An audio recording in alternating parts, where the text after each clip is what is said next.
Here we are. Welcome, video on demand people. Live watchers, VOD watchers, live watchers. Shut up, VOD watchers. Shut up, me. Live watchers. Shut up, VOD. Yeah, there we go. We're just prepping here for our great debut. Part 12? Are we really at part 12? Have I done 12 of these? What's wrong with me? Good lord. Where are we? Where are we? Content. Are we at part 12? Yeah, part 12. Holy moly. Have these been put onto the channel? I don't know if they have or not. We've got videos. Oh yeah, we've got 11 on there. We're missing 10. Where did 10 go? What the hell? Oh, we lost Ted because the upload feature does not work properly. We lost part 2 because the upload feature doesn't work properly. Well, I guess he had to be there. That is a shame. Let's pull that down a little bit. Yeah, there we go. Love some Acra. Acra has fantastic sounds.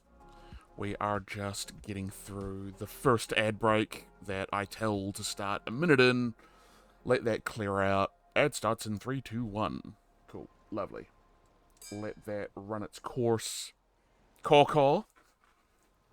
There are some caws going on. Stand by for ad break. Get that out of the way. And then we get to wait a lovely full hour before the next one. So that we can start on time and go interrupted for a full hour.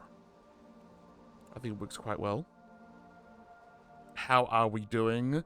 Mod team, of which there is one. Team of one, that's all I need. All I need is you.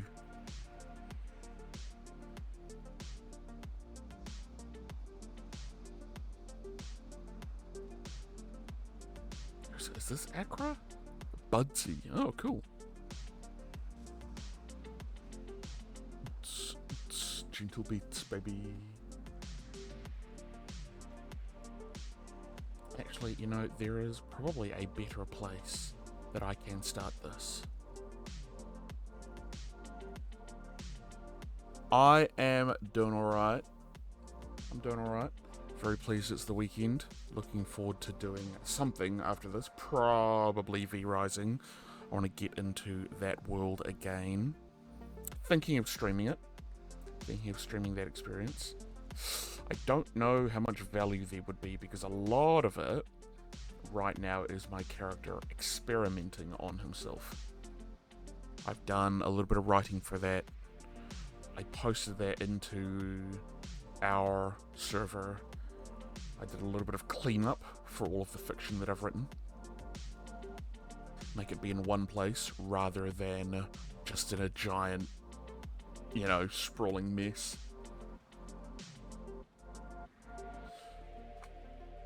Dismiss that. Can I get rid of this? Can I? No, I can't. Clip Alt-X. We don't need an Alt-X, we need a regular X. I'm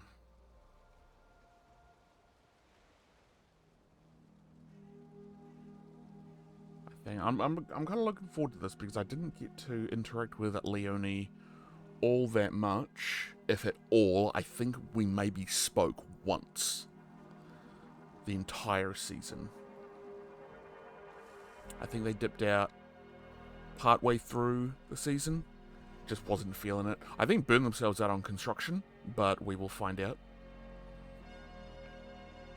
I will not attempt to speak their surname because it's impossible for my culturally ignorant mind to attempt. Well, I can attempt it. I'm not going to get it right though.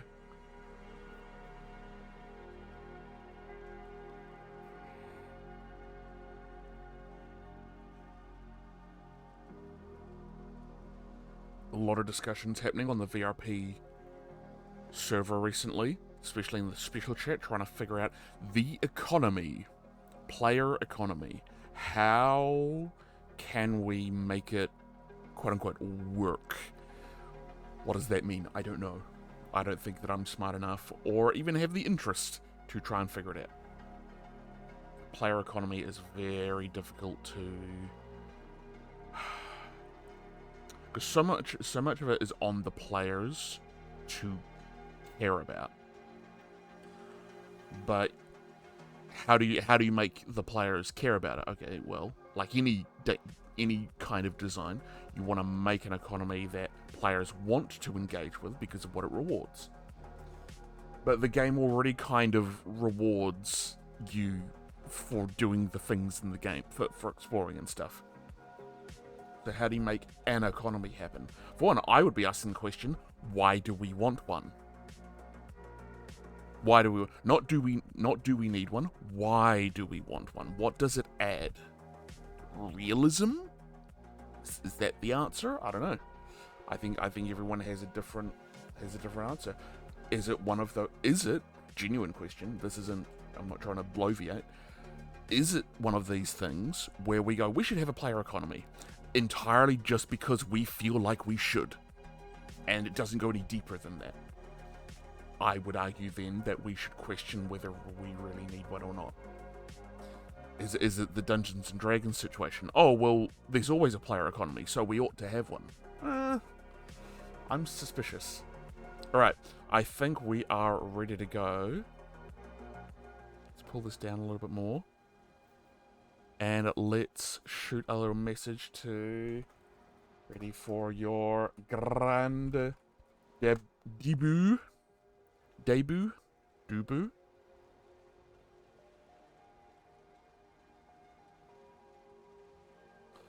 Is really just needed when you have governments and institutions to enforce it, exactly. Otherwise, trade is just fun. Yeah, like bartering and stuff. Things having value, like you place value on things, say, I'll do you a favor or whatever. The log in and log out situation is a big deal, I think. Because there's going to be people who are going to be... are going to go without just because they don't get to log on very much. It's hard to have a player economy when there is a stark difference, a huge difference between who is actually logged on and who is logged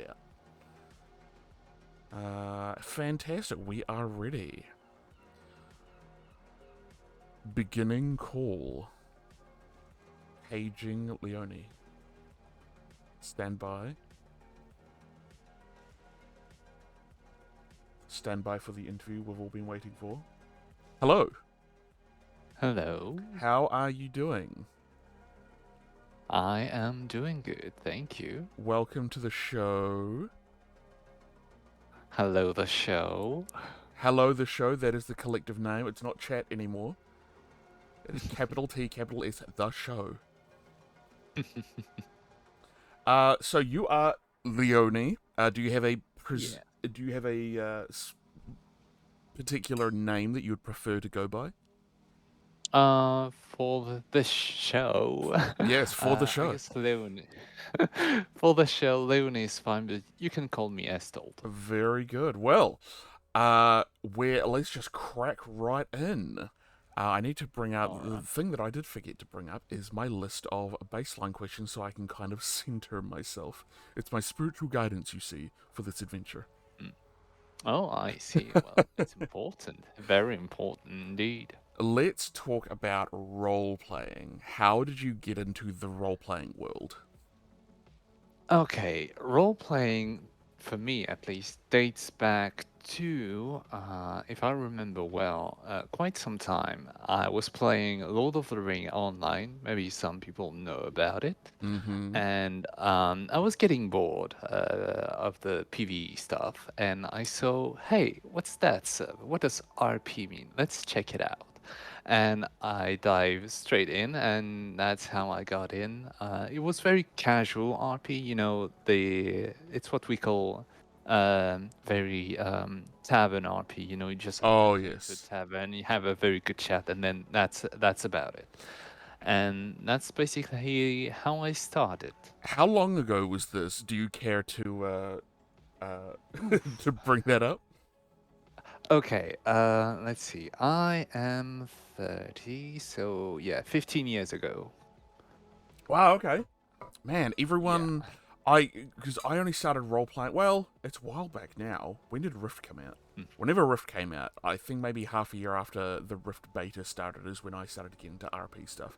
Maybe a little bit later. But even then, it wasn't 15 years ago. I think maybe 10 years ago for me. Ish. Yeah.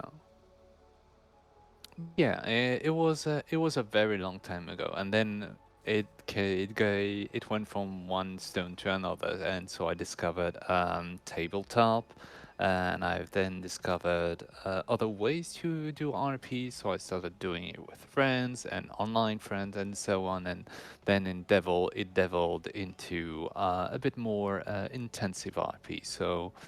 Let me remember real quick.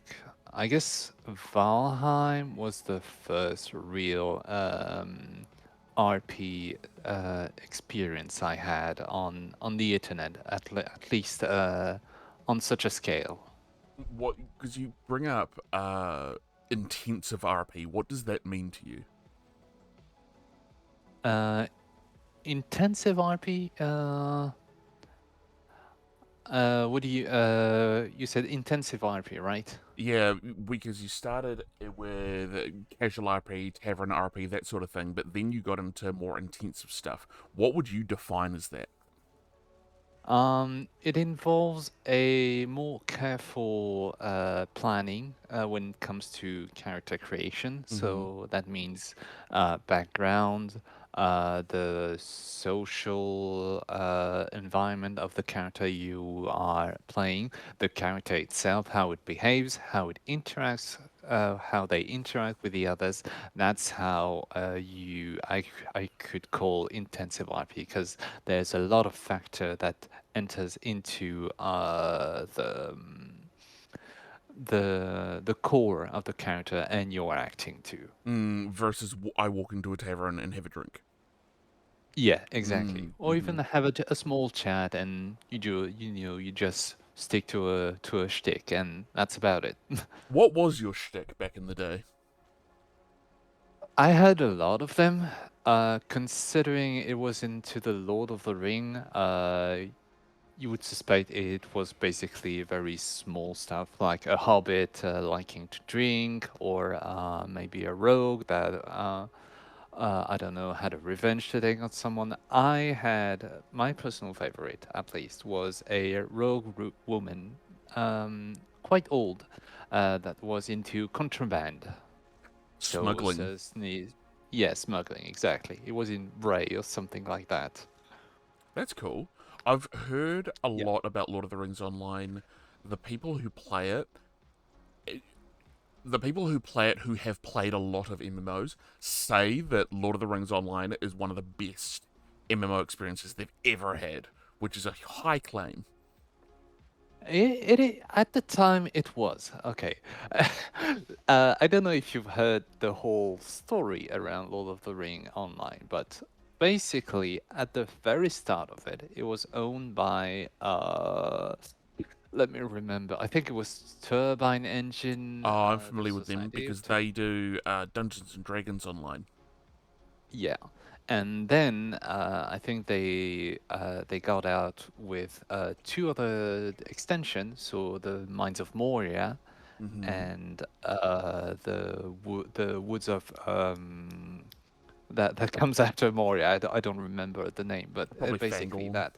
if it's the woods. No, it's the one where Galadriel is. Ah, Mirkwood. Yeah, exactly, Mirkwood.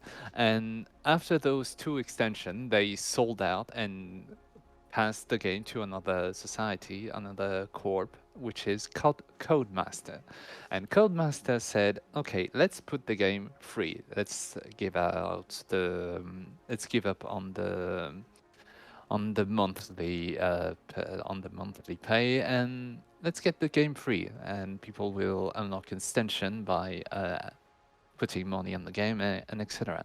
And then recently, or so I've heard, they've changed onto another property. I don't remember which one, but let's say the game is not to my taste anymore. I don't even think there's RP anymore. At least not the ones that I do love. That's a shame. There's a lot of, and it happens to a lot of MMOs. I think. Yeah. I am curious as to why. Whenever that happens, I'm always curious as to the cause. I know the cause for, well, one of the main causes behind the Rift RP community going downhill, but I think that's probably a topic Ooh. for another stream. Because I was deep in that community. I was deep. Because I was unemployed at the time. I had unlimited time. I had all sorts Mhm. of opportunities to be able to do all sorts of stuff, and I am not innocent in certain portions of not the downfall, but I didn't help. I could have done better. Uh-oh. I could have done better. Nothing huge, and it's hard to throw any kind of accusations around because I didn't know everything. I just knew a lot. But Mhm. everyone knows a lot, but not everyone knows everything. I mean, we always can do better. Yeah, Always. yeah. I've got a couple of friends of mine who I'm still friends with from the Rift RP days. Who, for years, I've been like, "Hey, did you want to come on and talk about that?" Because I want to talk more about. Now that I'm an adult, I want to see it through older eyes and really delve into that experience and just to share it with people because it was really really cool. Anyway, Yeah. um, so you come to VRP. Now, one of the things that often has happened when I'm talking to folks on the show is how they got into it. A lot of it is they just thought, I wonder if there's I wonder if there's an RP scene here. Did you come into it that same way? Uh okay. How I came to meet with the RP VRP. It was maybe it's gonna give you a bit of a change. I have a um I don't come often on Twitch. I don't. It's not that I don't like the platform. It's just that I don't like too much streaming platform. Mm-hmm. But I do have a quote unquote favorite streamer. It's maybe some of the VIP players know her. She played on the season 11. Her name is Amber, and I was, just watching casually, and I saw she was playing on the Valheim roleplay server, and I was like, huh, that's interesting. Oh, they got, and I saw all the interaction, all the stuff that was going on. I was like, huh, maybe I should join. Maybe that could be interesting. And since then, it seems the character I had during that season 11 has left quite the mark on a lot of people. Really? Tell us about that. Oh God, okay.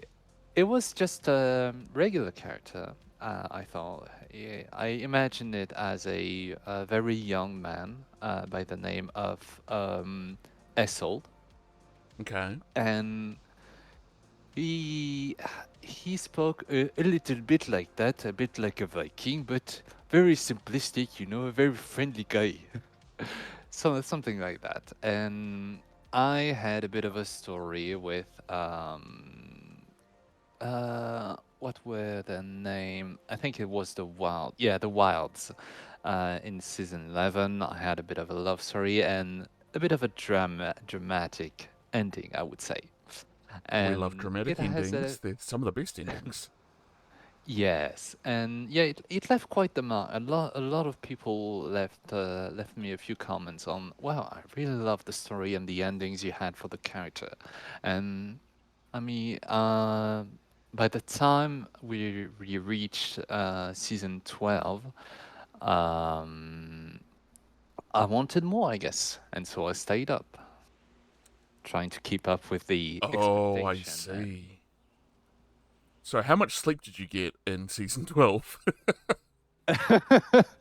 I mean, season 12. Season 12, I didn't interact too much because I had a bit of a. I guess I got bored by the character. I wasn't satisfied by it. I tried a few things, but I wasn't satisfied by it, so I had to give up. But this season, season 13, I guess I didn't get much at the start of it. Neither in season 11, though. because yeah, you get caught up with a lot of things as especially when you are on the other side of the world compared to the rest of the community. Oh I yes, mean, time you're zones. yeah, especially when you're in Europe, Mm-hmm. um, when it's about like what 1 a.m. on the other side of the world, it's like 8 8 p.m. You Yep. know, people are Yep. just coming home from work, and you're about, but I want to play more. Yep. Please, just 1 more hour, and you just stuck there until 4 a.m. hits you, and you're like, fuck, I've done it again. I've screwed myself. No, Never yeah. mind, I'll do it again.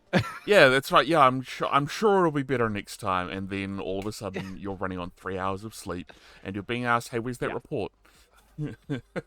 Yeah, exactly. That was basically me on season 11. Basically me. But Obligatory yeah, message to the community: don't wreck yourself over a VRP, guys. Come on. no, no, don't. I It will kill you. I know the meme is live for VRP, die for VRP. Like, it's a very fun, cute thing to say, but yeah, I see comments. I see people say, "Oh yeah, I really burned out about a month ago," and we go, "Oh, how'd you do that?" And they're like, "I played for 18 hours every day." Like, bro, you can't just do that.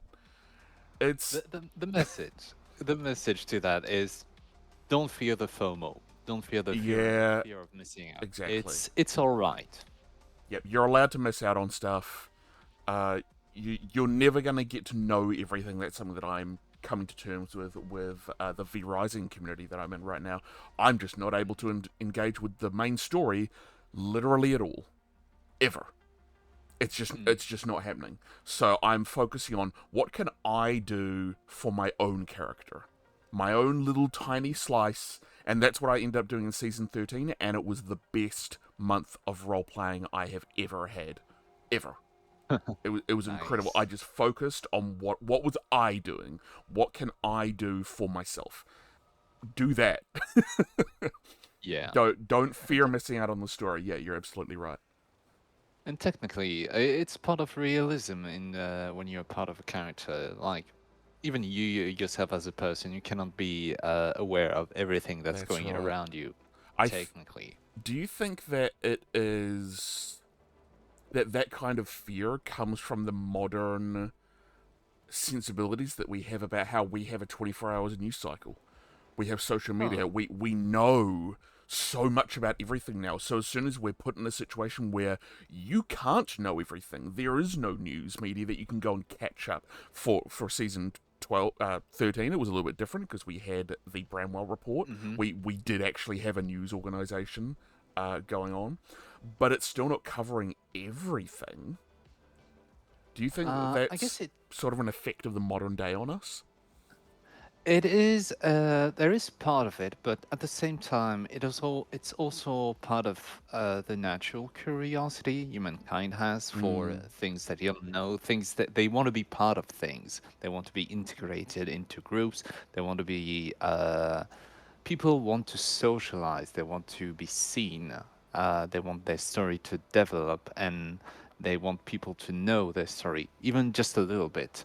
And so when events comes on and they don't get to be part of it, they actually gonna be, oh, I want to be part of it, but I have to go to bed in about 10 minutes. Oh, I guess I'll stay up in a bit and stay a bit longer and just do my bit, and then I'll go to bed. And they stick up to it up until crazy hours. I'll just And scroll Reddit for a little bit longer. yeah, and I guess yeah, that's part of it. They want to be notified. They want people to be aware of them. Hmm. So it's not just a part. It's not just curiosity. It's also what's it called? Social validation. Right. Yeah. Yeah. It's a good point. I'd never really thought about that before, but I'm it not a is. philosopher, by the way. Well, look, we can only do what we can do, right? Yeah, exactly. So you come into season 13. What was your had you planned anything? Did you have an idea for your character immediately, or did it take a few days or a few weeks to develop? I um for Leonie, I had a few plans considering season how season 12 happened. Okay, I've got to go into a bit of the story of Rodolph in season 12. I had a small bit when I was playing him as being possessed, so I had a guttural modification on my voice just so to give a bit of a mystical, whispery thing going on, and I had to actually train myself, in front of the mirror just to try to mimic a ghastly voice, sort of thing. I don't think So I you can. really went into it now with that character. Yeah, That's cool. yeah, and I thought, hey, that was a good bit. I want to do it again, but I don't. I want it to be constant. I want people to not recognize me because at the time I was 2 years into VRP, and I thought to myself, hey, maybe I can try confuse people. Maybe they know I'm Estold, they know my voice, but maybe when they hear my Leonie voice, they're gonna be, is that him? Question mark. Ah,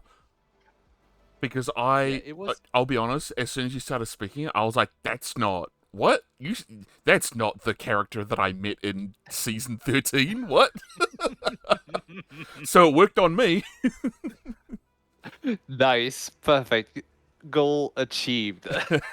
Tick. I, I did a double take and I went, I did call the right person, didn't I? No, yeah, no worries. But yeah, the first, I wouldn't say goal, but the first inspiration for this character was mainly confusion. Right. Mainly. Secondly, apart from the voice thing, I wanted to have a different experience. I wanted a switch of point of view, and I thought to myself, what if I switch gender? What if I go from a male to a female? Maybe Mm-hmm. that can change something. I don't know if I should talk about this now or later, if it changed anything or not. No, by all means, dive right into it. Uh, I guess it did change, but just a little bit. It doesn't change much, but it does add some change, especially when it comes to story building and the actual construction, so the structure you give to your character's story, and especially when it comes to the reaction, the interaction they have with other characters. Especially when you have to consider the social environment, how men are considered compared to how women are considered, that Interesting. sort of thing. Yeah, I went very deep into the story structure. Did you find that during the season, uh, that presumed assumption about Mhm. masculine and feminine, did you find that that was affecting you from by other characters? Did you find that other players did kind of adhere to what you thought they were going to? Compare, do you mean on the from the player perspective or the character perspective? I guess sort of either because I never really know Okay. how deep into a character a player is going, and I don't know the players very well. I see Yeah. so many people in the chat very often. They're like, "Oh yeah, we go back as far as season 5," and I'm like, "Yeah, I don't know any of these people." Yeah. No, I'm a very new one. I guess did it affect anything? Um, Or did you feel like it did? from the point of view of the character, they have been some differences, definitely. Especially female character had a tendency to approach me more often. I, Interesting. uh, I, Okay. I couldn't confirm on that, but it's just a feeling I have. From the perspective of the player, I guess. Mm, it didn't change anything because from the moment people knew I was Leonie, I guess the jig was up, and so I guess I was their buddy once again, Right, I something like that. see. All that comfort because they're going, oh yeah, no, I've roleplayed with that person before. It's fine. Yeah, because it can be a bit it's estranging when you hear this very strange woman with a very with this very particular voice tone, and you're like, can I trust them? I mean, it sound a bit weird, but at the same time, can I trust them? Question mark. I always thought of Leono's voice as very sort of wispy. Mm-hmm. Not like a whisperer, but I don't know, sort of Hesitant, yeah, probably. hesitant, distant, ethereal kind of. Mm-hmm.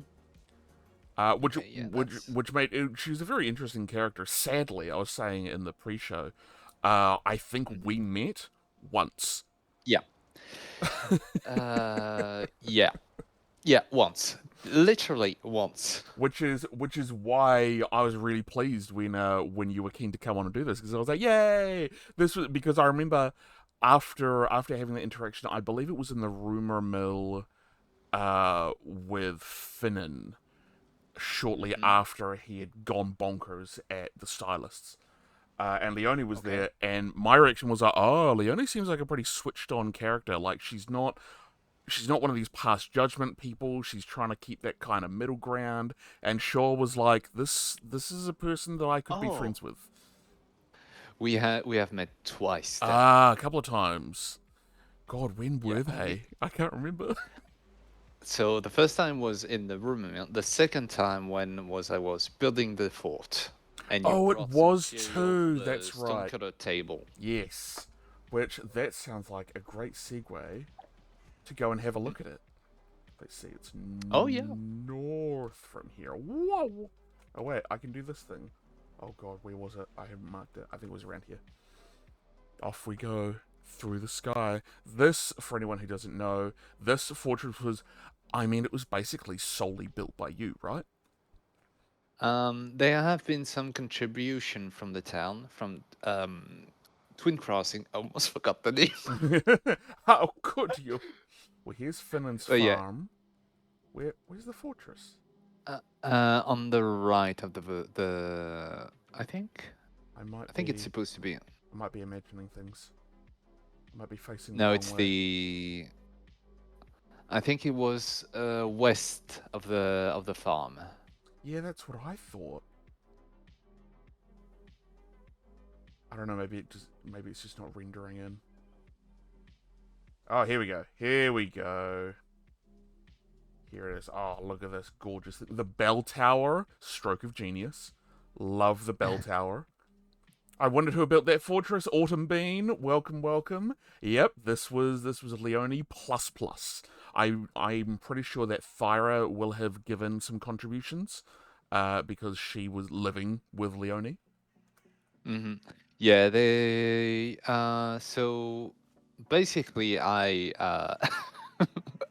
was uh, adamant for building this on my own, but Uh huh. yeah, the people of the town was contributed from here and there, and when it comes to material, um, Yeah, I ended up yeah. reinforcing it with iron. Oh, really? All of the I came by. It was before Glace's attack, I think. I came around. Oh I'll well. show it on here. The reason that there's all these iron bars around because that was Shaw's. That's how he reinforced the Road Warden Guild Hall, where inside the wooden walls of the Road Warden Guild Hall, around the nearer to the ground level, I I Hmm. would pull out the wall, put down an iron cage, and then put the wall over top of it so that you can't see the Oh, iron. But if anyone ever came raiding the guild hall, they would have a really hard time doing it because well, I hope you. it's been iron reinforced. Well, I hope it held well, though.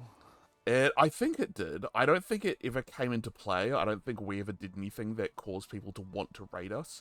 But anyone who goes and has a look at the fortress, you'll see all these iron bars everywhere.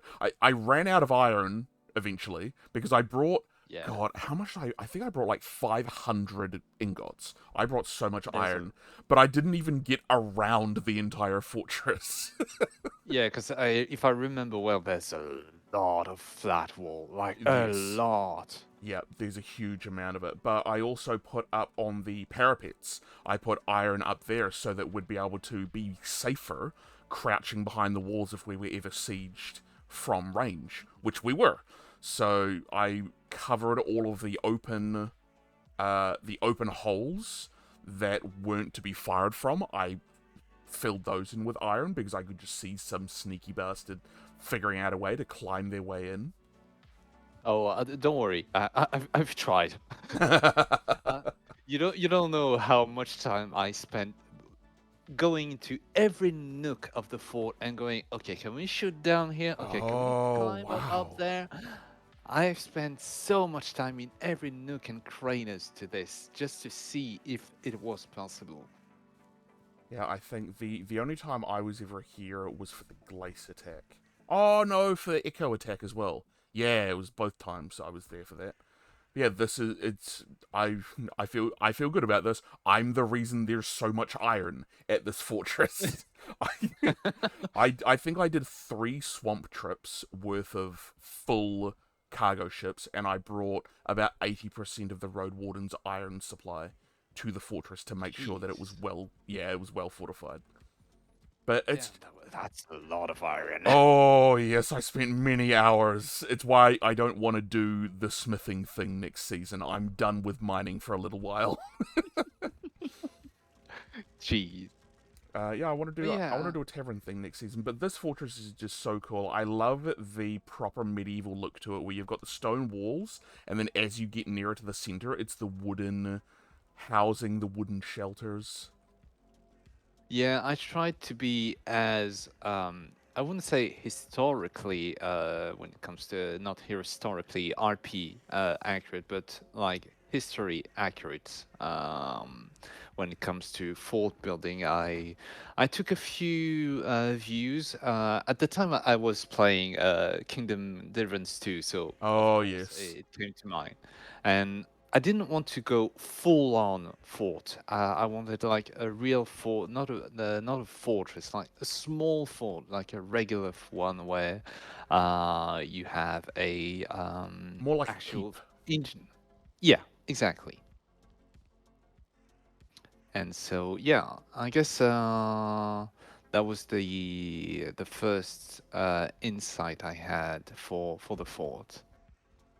I love it. I was blown away when I first came here. I was like, this is what Leonie's been doing? Holy moly. Unbelievable. Because I'd heard about it where, oh yeah, we're going to get attacked or whatever. We're working on, because I think it was Thyro was reporting on it, so telling Shaw Hmm. that you were working on a fortress. And I was like, okay, cool. Well, let us know if you need help, because while we are neutral, it would be nice to have a safe place to defend if we ever get attacked. Hmm. Yeah, the Yeah. sconces, the bronze sconces, I threw a bunch of those up, as well as the Hmm. bonfires, because I think for Echo or Glace's attack, it was during winter, and I Oh. I was very acutely aware that during the fight we would all be freezing to death. Uh, during Oh, I guess because I didn't think about Yeah, that. because if a snowstorm blew in while a fight was going on, it would affect the NPCs, of course. It would affect the staff as well. But I thought realistically, I was like, Shaw would be like, this is unsafe for winter, so I'm going to make it safe for winter. Hmm. Yeah, because if I remember well, this fort, I think it was done, I think 2 days before Oh yeah, it was done real fast. Primus. It was I think it was. yeah, because I wasn't able to be there for that, but I remember hearing the buzz, about it being thrown up so quickly, which 2 days IRL is, God, what's that? A week? 2 weeks? uh, I think how much time? I don't even remember in how much time I built it. I know I built it very quickly. Mm-hmm. Like the most consuming time was actually getting the structure down. Oh, the foundation of it. Yeah, the stone, all the Oh stone. my god! Because of the modifications that are made to the stone in the season in the rules, you can only carry a regular person that isn't a laborer without a belt. I think you can only carry 20 stones, and that's it. That's all you'd be able to carry on your person. Yeah, no, all the stone. I had to get the freaking horse and the car. And I was like, oh, that's so much stone. I think I got like, I think I destroyed one or two pickaxe just for the stone. Holy moly, that's a colossal amount. Unbelievable. Look at this bell. It's so cool. Oh, the bell. I'm happy about the bell, but at the same time, I wish I could. If I remember well, I just have the frame of it. Mm-hmm. It's not like a a full-fledged bell, but it's just the frame of it. But It does the I job. guess I'm still happy. Yeah, exactly. As soon as you walk up here, you go, "That's a bell," and that's kind of all you really need to know. Yeah, exactly. If I remember rightly, it might have been Essa or Withers who said that in right as you were sort of finishing the fortress, or you'd only just put up the bell, and you guys had like a realization of how does everybody know that there's going to be an attack? Why is everyone going to be assembling at the fortress? And the idea Yeah, that someone had was like, hey, you should go ring the bell. yeah. That's how we came up with the thing. That's exactly how.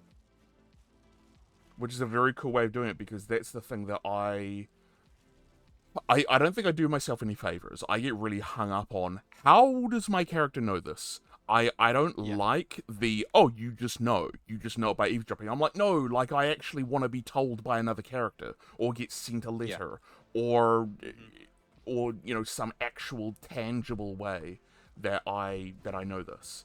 But it's the thing that I've been working on where I just have to get over myself, basically. Where Hmm. if I want to have that fun and get involved in stuff, I just basically have to go, yeah, I guess like I can bullshit my way through figuring out how Shaw would know about this. Hmm. Yeah. Whispers on the wind, like, yeah, I don't know. I don't know. The phrase I often use, my mod reptile here knows, I use the phrase, I think we can do better. I just think there's a better way to be able to do it. One of the things in V Rising role playing that I come across often is if someone accidentally clicks, right? Someone accidentally punches or whatever, and they go, oh, mosquito. Okay, the Yeah. first time, I kind of get it. The fifth or sixth time, I'm like, okay, look, it was cute the first time. Now it's just kind of, I don't know. I don't know. The way that I do it is I literally ignore it.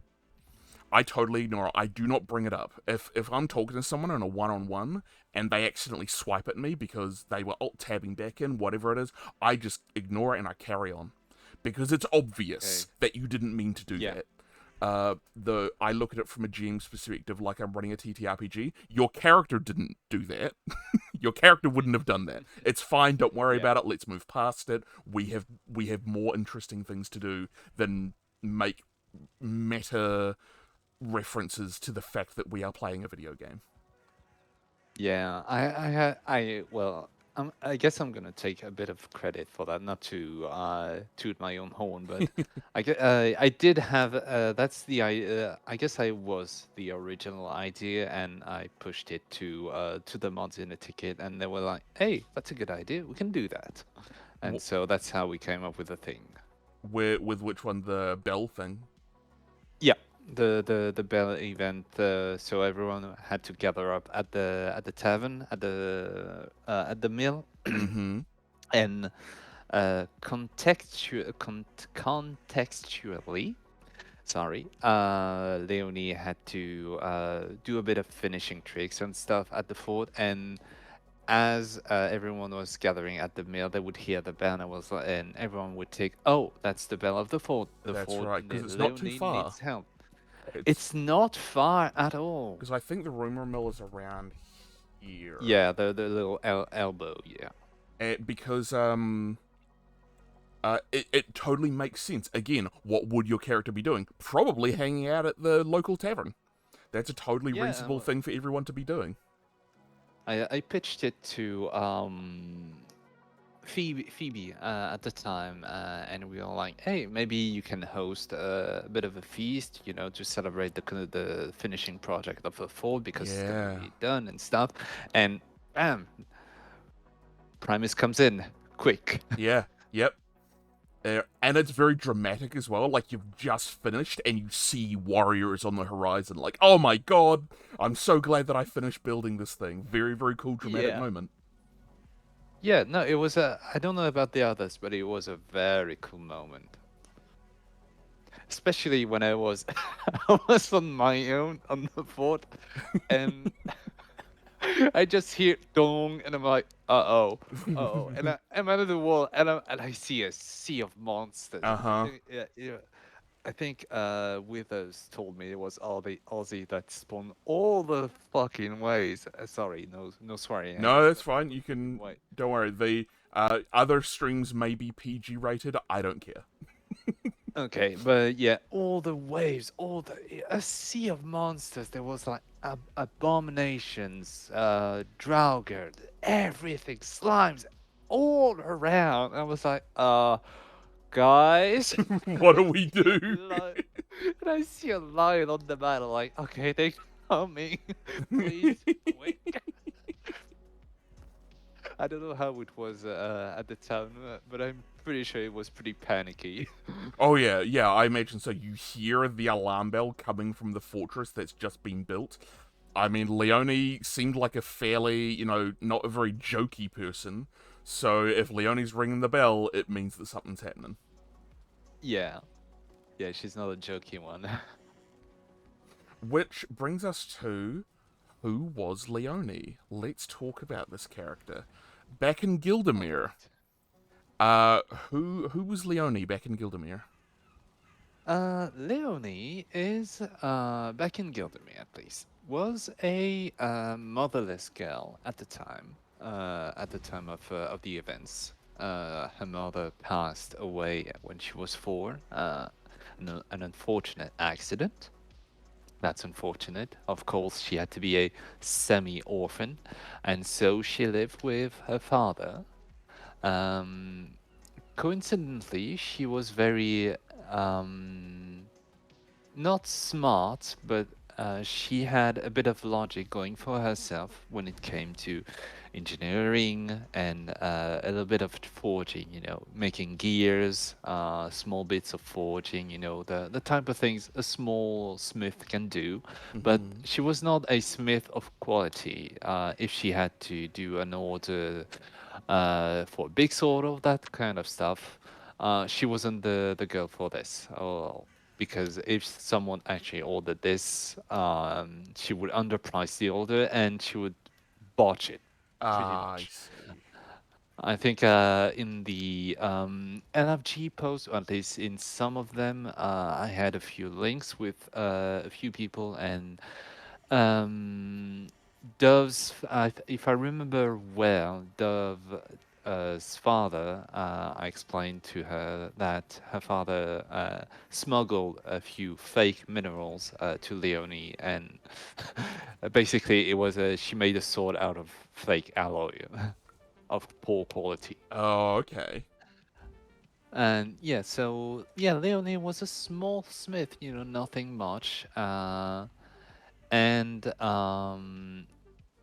strangely enough, I guess, from time to time, despite not having a mother, she would sometime not meet, sorry, see her father frequent a noble lady from time to time. She wouldn't know Hmm. her names or what's not, but I guess I left it as an open door for maybe future RP shenanigans, I guess. Like another player character could have been that noble person. Yeah, it was an open story if anybody wanted to pick it up. But Cool. sadly, no. But yeah, so yeah, basically back in Gildemir was Leonie was a poor man's girl, his favorite girl, by the way. She was a lone one and a secret noble one. But Uh-huh. that she didn't know, and she will probably never. Sadly enough. It never came up during the season then? Uh, no, sadly no.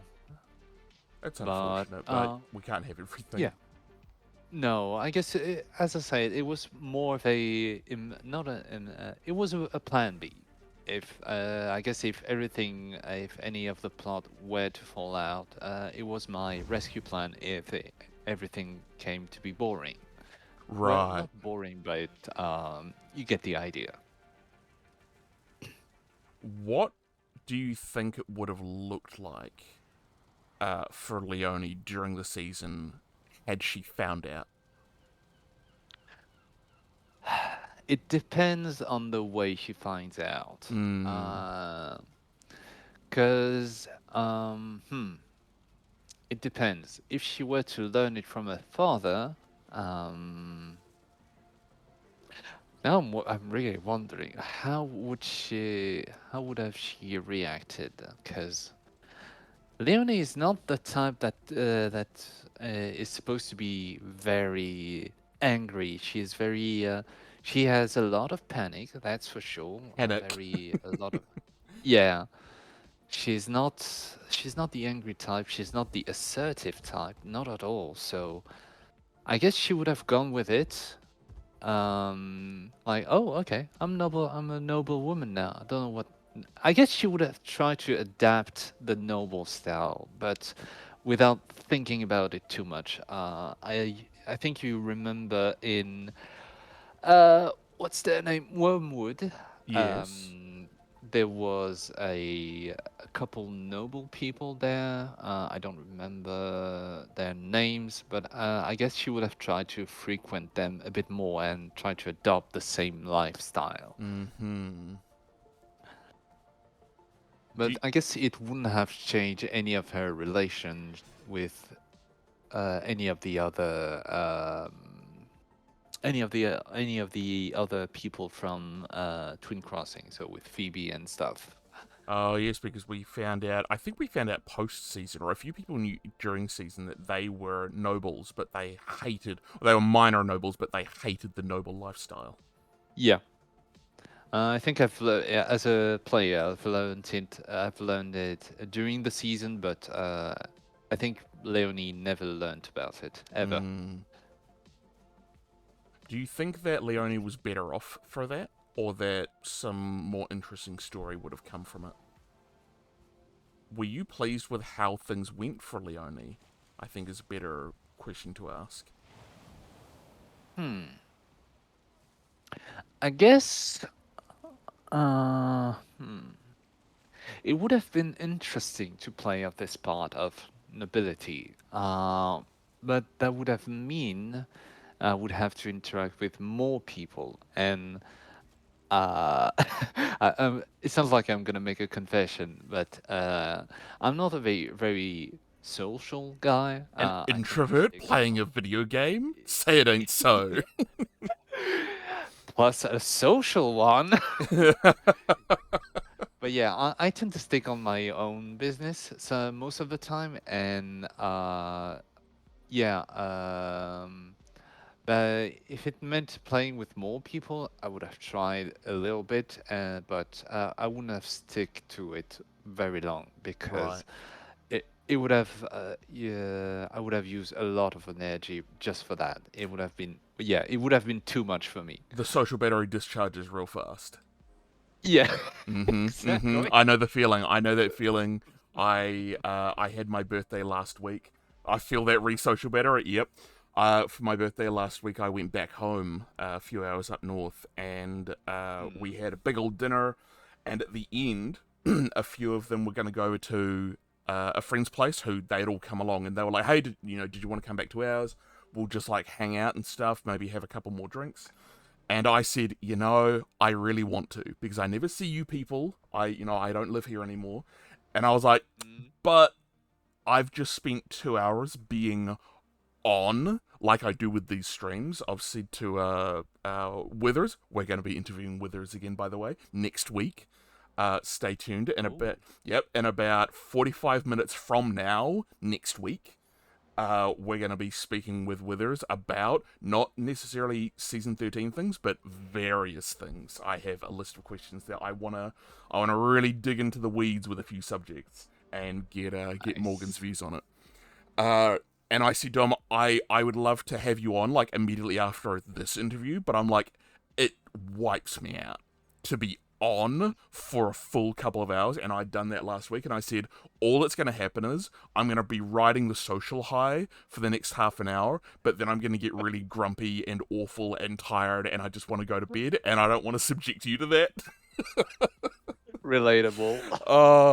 And I know that happens to me. I know that happens to me. My mod here knows that, where I get cranky. I get grumpy. I get kind of unpleasant. I just start getting really short with folks, and I get really snippy. So the thing that I've taught myself is how to identify when that's happening and just back off and go, nah, I'm gonna pump the brakes. I gotta get out of here. Yeah, gotta recharge the battery. Yep, it is okay. It is okay to look after yourselves, folks, because no one else is gonna do it for you. Hmm. But yeah, if I were to play out this, I guess I was better off this act because I already had a bit of a shtick on herself. I like to play characters that have to learn something from the journey. That's Okay. a thing that that's a thing I've always stood up to from my very first character in season 11. Always a character that needs to learn something, or there is a kind of journey they must take on to learn or grow up from something. So yeah, basically season 11 it was a young man who tried to be a real man. Then season 12 it was a bit of an older man that tried to live on his own rather than under the shadow of his father or his jarl at the time. And Leonie, it was about learning to be a bit more assertive and trying to have more self-confidence because I don't remember you interacting with her smithing. I don't know if you've No, interacted with. because we had the same Okay. trade. We were both weaponsmiths. Yeah. But I have okay. I have when I was forging stuff, I had literally a sheet, a sheet Uh that huh. that I would tick off every time I do a thing. I don't know if I can send to you. Um, I hope I can. Let's see, where is it?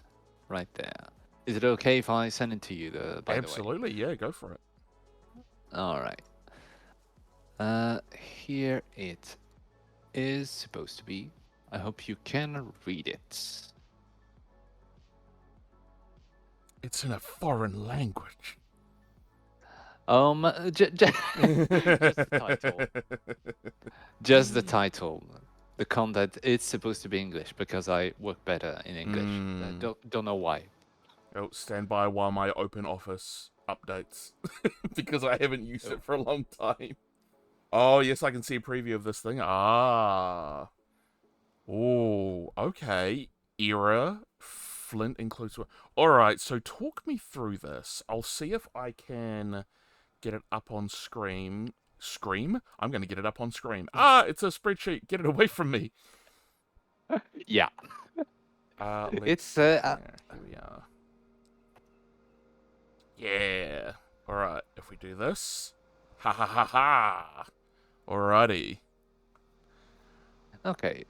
So basically, Leonie, as I said, is a very untrained smith, Mm-hmm. very untrained. And I started.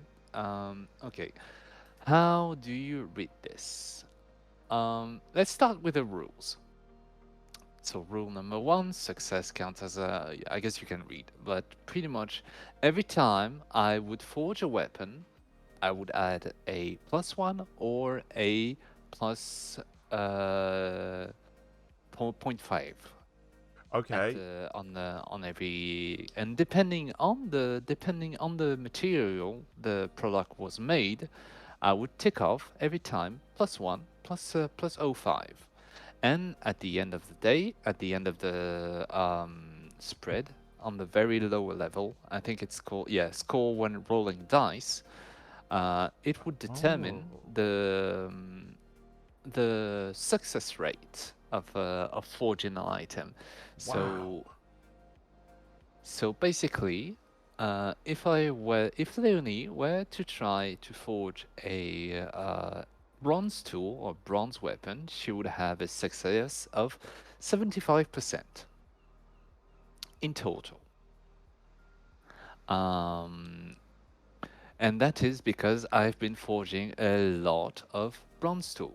Mm-hmm. If it came to iron, she would have a 68% of success in forging that tool. I see. So you worked in her practicing that then has an effect on her future crafting for future eras. Yes, exactly. Wow. And so, and just for the record, for the Bronze era, she started at 25%. So I had to climb up from 25% to 75%. And so everything would add to value. So if I were to forge a weapon myself, I would add +1. If I were to fail forging it, I would add plus 0.5. If I were to upgrade a weapon, if it was my own, I would add 0.5. If I were to upgrade a weapon or tool from another smith, I would add +1 because it's a foreign. It's from someone's other craft. It's how should I phrase this? It's not an item from her own making. She doesn't know Right. the yeah. So you And were so trying there to would be work in, even though the game doesn't do this, you were yeah, working in the idea of each smith having their own technique. exactly. Oh, wow. Exactly.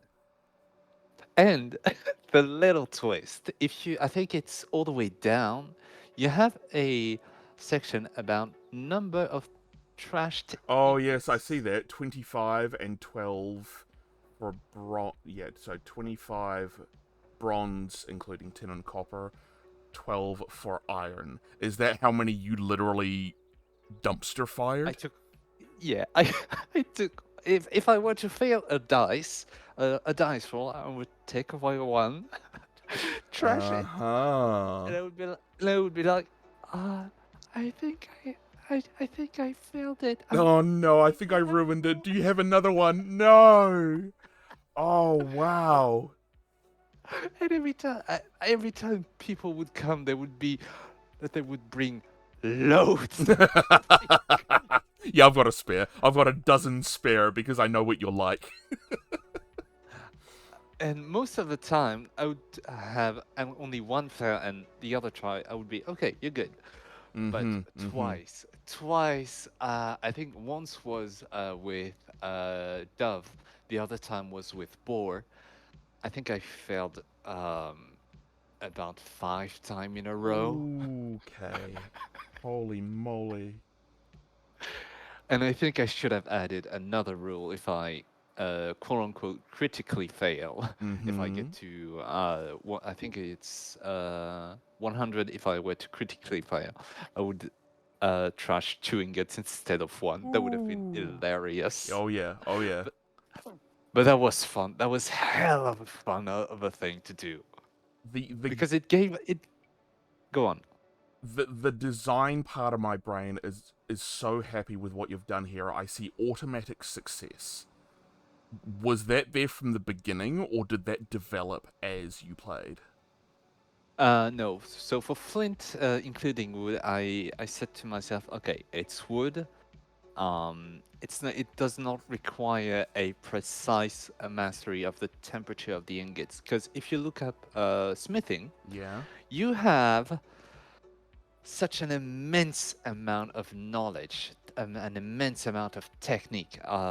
Wedging, there's a lot of it, like controlling the temperature of the alloy, making an actual alloy. If you want to make, especially if you're making bronze, you would take tin.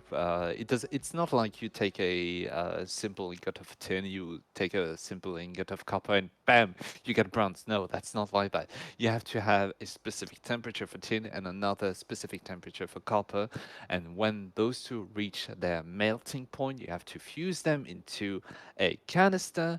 You have to not forge weld it, but you have to put them into a forge. Actually hammer them, make sure there's not a single bit of delamination, meaning the ingots separating themselves, and so on, so on. There's so much to it, and considering flint is just taking another flint and striking it to make it the desired form, would being the same thing. I thought to myself, it doesn't need the dice roll. It doesn't need it. Oh, bless you. So my reptile knows that I have very strong feelings about rolling for everything. I'm like, you don't have to do that, man. Come on, really? You don't have to roll for everything. So it makes me really happy that you had the insight to be like, nah, for these particular things, it's fine. It's gonna work. Yeah. Because there are some Yeah. things that you in real life, there is a chance for you to succeed or fail, but there are also things that Hmm. you can just do on autopilot. You are gonna succeed at it every single time. Yeah, and that's the posture I try to maintain during the whole season. There's a few things that Leonie can definitely do on her own, but there are a few times, a few situations where, where the character has a bit of an hesitation. There is a bit of a dice roll. It depends on the situation. It depends on Mm-hmm. it depends on chance. That's how it is. But And yeah, I think I feel like that's the way it should be. In TTRPGs, uh, one of the things that I see, not in the rules, but how people run them, is that people get over eager. People loved it, rolling dice. I get it. It's fun to roll dice. We love the math rock clickety clacks, all that stuff. But my philosophy on rolling dice is if it is dramatic, or you should only be rolling dice when it is dramatic, or if the future is uncertain. yeah, exactly. That's pretty much if there yeah if there is a certain degree of uncertainty, you have to do the dice roll Yeah. because it's not a matter it's not a matter that your character can neither you nor your character can resolve on their own. Yeah, one of the things that I did with Shaw for weapons is it never really came up because I just wasn't active enough to have customers, really. At one point, I can't remember who it was. Oh, I think it was Thyra. I think it was Thyra that I sort of screwed on this with the swamp coming up, where she came to shore and was like, hey, like, we've gotten iron and stuff. And he's like, yep, I've worked with iron before back in Gildemere, because he was a weaponsmith in Gildemere. He has worked iron before. That I didn't have a problem with. Guck, however, and all the supernatural things that are kind of supernatural, exotic materials, that sort of stuff, that he hadn't worked with before. Mm-hmm. So she did that thing that people do where they're like, "Hey, can you make me the new item that we both know is in the video game, but I can't say that, so I have to come up with Yeah. some way to say it in roleplay, right?" And she was trying to get me to make her the Draugr and this was like a day after Swamps unlocked, I think, because the Twin Crossing Yeah. had gone on the big expedition, brought back a bunch of iron, brought back a bunch of guck and stuff, and she was like, "Hey, like Leonie doesn't know how to make this thing because of the way that the player, were playing Leonie." So she was like, "Well, Yeah. Shaw's a pretty good weaponsmith, and Armory's not around right now, so I'm going to go to Shaw," and tried to get me to make the Draugr, and I just straight up denied her. I just had sure I was just saying, yeah, I don't, what do you mean? Like, yeah, this green stuff seems like it could do something. And he's like, okay, give me some and I'll hold on to it for a while and I'll see what I can do. Come back in a few days. I was like, I don't know what you're asking me. Like, make an iron bow? That doesn't make any sense. So I had him. Yeah, I just denied her for a few days. I cucked Thyra, basically. I cucked her out of her bow. The tease.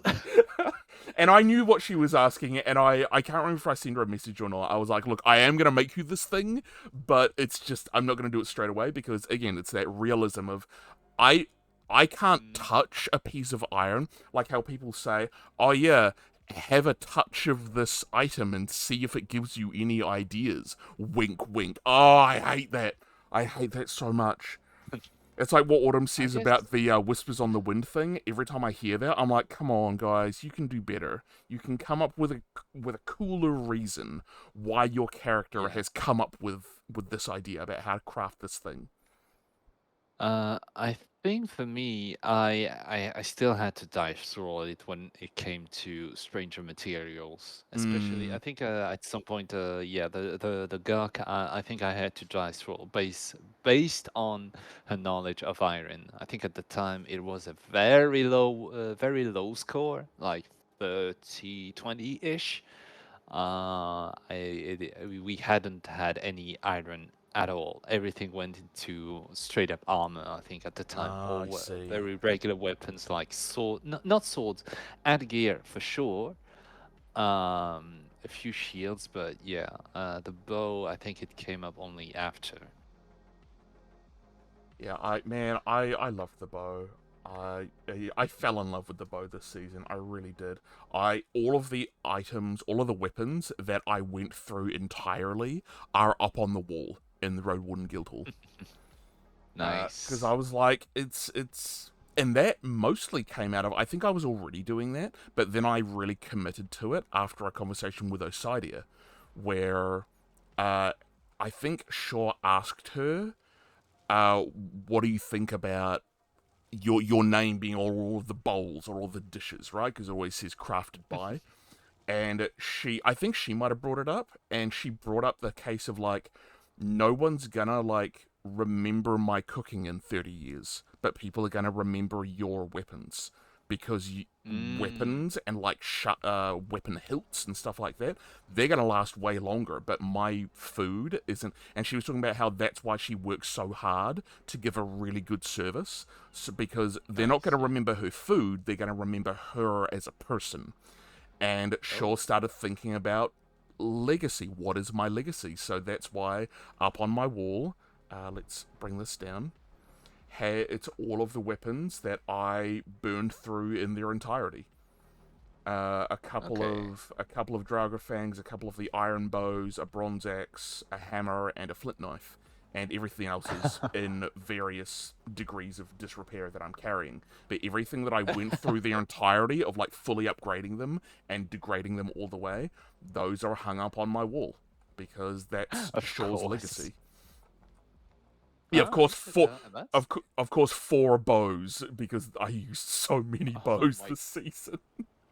God. And that's not like I make the new bow and I upgrade it to full. No, that is you burn it through level 1, burn it through level 2, burn it through level 3 and 4. Yeah. So it's not just 4 items, it is 4 levels of each item that I have gone through. Or Dang. however much is the maximum, because hammers only go up to 3, I think. But yeah, that's why Shaw started doing it in earnest. He was like, "This is my legacy. This is the legacy I'm going to leave behind because people are going to find these like buried under the ground in 100 years and be like, who was this guy?" Was a show very old or not? Nah, he was fairly young. I think I placed him around like, I don't know, 28 or 29 at season start. So by the Oh, end, he was about 35ish. I don't think he was that's a very old. very that's a very mature thought for 29 years old He boy, well, man. that's the thing about his story. There are reasons why he thinks the way that he thinks, and Yeah, there's reasons that he speaks the way that he speaks. nice. Osidia knows them. Osidia knows them. Oh, Um, I have because I met a lot of cider. I roleplayed with Osidia heavily for the last month of the season, and as I say, it was the Mm. best roleplaying I have ever had, ever. It was amazing. She She's good. She's very good at role playing. Yep. I had a few interaction with Essol. Maybe one of the best during season 11. So speaking of Essol, I want to bring this up on stream in case people aren't paying attention to chat. Uh, Edna is here. They didn't mention it in the interview, but it was basically Essol's story in season 11 that really got to her while watching Ember's live stream. Oh, okay, yeah. And Autumn responded saying Ember's livestream got them interested in VRP, and Essol's story was so impactful, got a little starstruck hearing your voice in season 12. And Edna Yeah. shed some tears when it was slowly becoming apparent that he, Isolde, might not live anymore. That sounds like a Oh, hell of a story. Holy moly. okay. Okay, I'm gonna get into it. Yeah, Okay. let's dig So, into that because that seems like it's part of that you as a role player story, which I think is just as important as what you did in season 13. However, okay. I am being shown the horrible green notification after snoozing it 3 times, which is the maximum. We're going to have a forced ad break. Thank you, Bezos. And thank you, VRP community, for getting me to affiliate, but now we have ads, and I can't opt out of them. So we're going to be taking a break in about a minute or so, and that'll go for a few minutes. So feel free, everyone, to go grab a glass of water, grab a slice of pizza, do whatever you got to do to keep yourself satisfied. But for those who have ad blockers, I don't care if you use ad blockers. I don't give a shit. You can do that if you want. Screw billionaires. They can go fuck themselves. Uh, we can continue chatting about this, that, and the other thing. Oh, hydrate. Yes, thank you. Thank you, admin, mod, person. Posture check? Fine. Alright, hold on. All these channel points are being redeemed all of a sudden. But let's hear a little bit about Isolde, because that'll show up in the VOD without the ad. I'm pretty sure anyone can rewind it and go back to it. All right. So, for Essel, we have to go back to season 11, Season 11. my very first season at the time.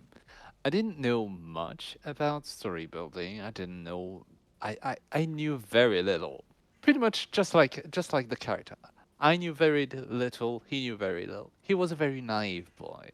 He was around. He was very young, like 22, 23, extremely young for his age.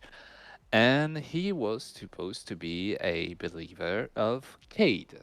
She's a goddess of vows and truth and what's it called? Truth and promises. And he valued all of these very dearly, extremely dearly. Like it was part of his heart, literally. It was part of his being. All right. It sounds like it was more, what, like spiritual. Yes, it technically, um, if I remember correctly, in the setup of season 12, we had a choice between three divinity, and there was Cade for the promises, vows, and stuff, Dying for the day, the light, and pretty much plants, and Seldom for the I wouldn't say cupidity, but the selfishness, yeah, but not in a bad way, in a good way, like Like self thinking about drive. oneself. Yeah, exactly. But still with a bit of greed in it. Okay. And so yeah, Esau was part of the Cade quote unquote church. Cade believers, and from that. And he was part of a noble family, and he was destined to be married to one of his cousin. So royalty, keeping the blood blue, so that sort of stuff. As nobles do. Anyway, yeah, exactly. And he disagreed on that and decided to flee into the portal that led into the setup of season 12, which Mm-hmm. was the land of Abigail? Question mark. I think it was whatever its name was. And so he arrived. He said he tried to keep himself as a low profile, very discreet. He doesn't want to be found by any of the spies of the nobles. And so he sets up on his own in a little forest, makes his own woodcutter camp. It was a great camp. I loved it so much. I still love it as of today. Um, and he started to interact with a lot of the people at the time. So, so of course there was Amblin, the alchemist, played by Amber, a very friendly alchemist, a close friend to him. Um, what was her name? She was her mentor to uh, Ari was playing. Oh, I can't remember her name. Basically, her mentor, a Cadian mentor, and he had a lot of belief in her. Um, Damn, now I really want to find back that name. Go back to season 12. I think someone was called Amine. Oh, Amina. Amina. Amina, yeah. Yeah, Amina. And yeah, Amina was her mentor. Literally, she was like the mentor of Essel. He had a lot. He admired her like extremely, and she was a very good new player mentor, sort of. So it was the perfect match. And yeah, she actually made him a few orders of wood because she was a blacksmith. So wood, charcoal, and then into ingots, of course. That was perfect.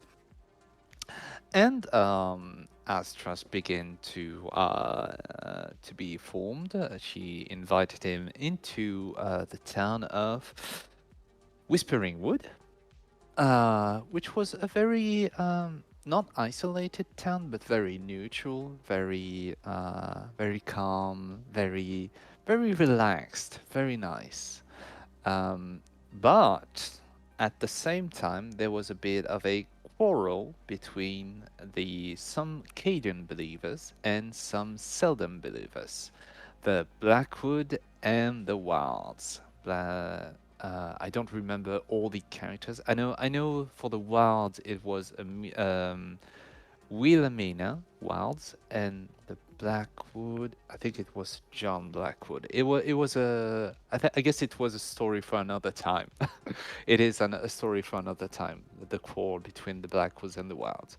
Anyway, and Isolde as a Cajun, being um, I wouldn't say in love with her deity, but more, let's say enthralled with her Reverence. deity.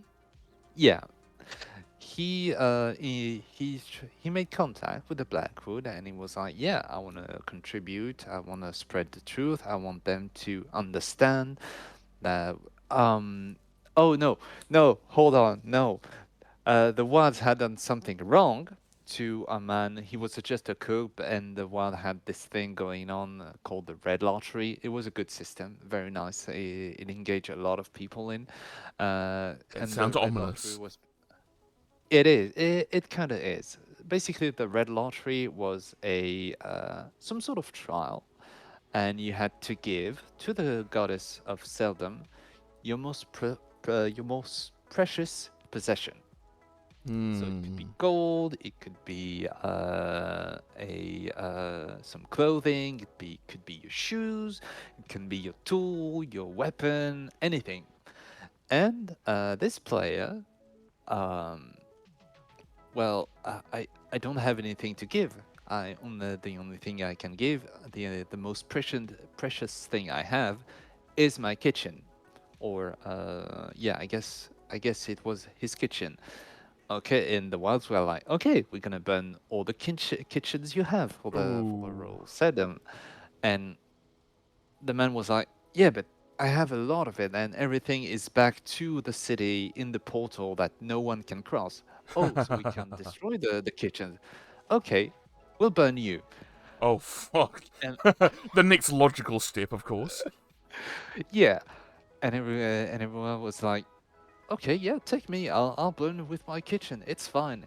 And it was at the time near Riverwood where Amber was residing at the time, and it's suddenly it transformed into from to a very tense situation to a chaotic situation because suddenly, like, was it two?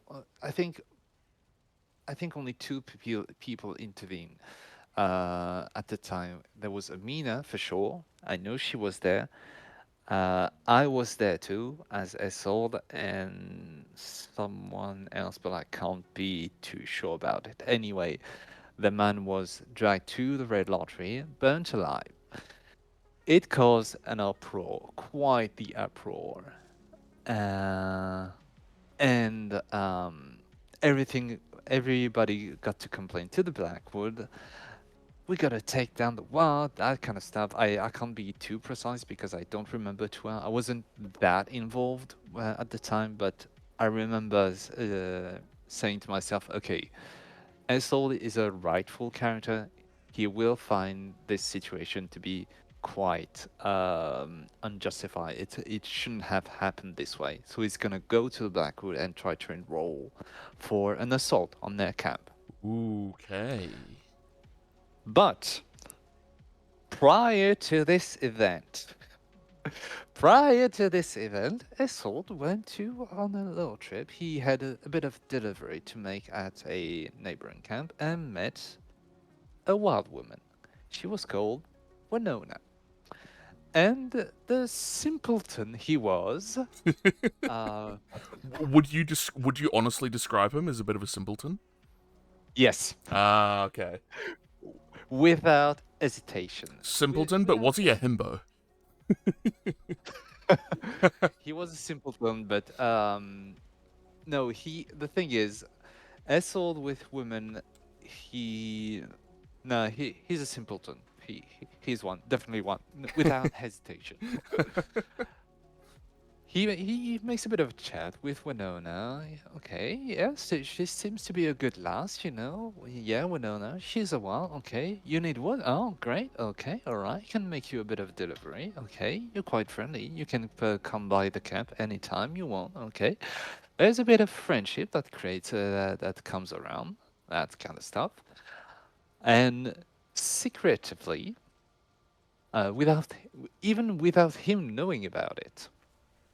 I guess he kind of fell in love with her just a little bit because Mm. she had this. The player was very good at with that character, extremely good because they had a very precise sheet describing every single situation, every type of character they have. That kind of stuff. Very precise, very good I greatly quality work. admire any player who knows their character very well.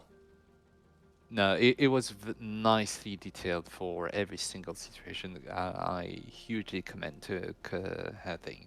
Anyway, so yeah, Isolde has a bit of interaction and progressively starts to fall in love with her.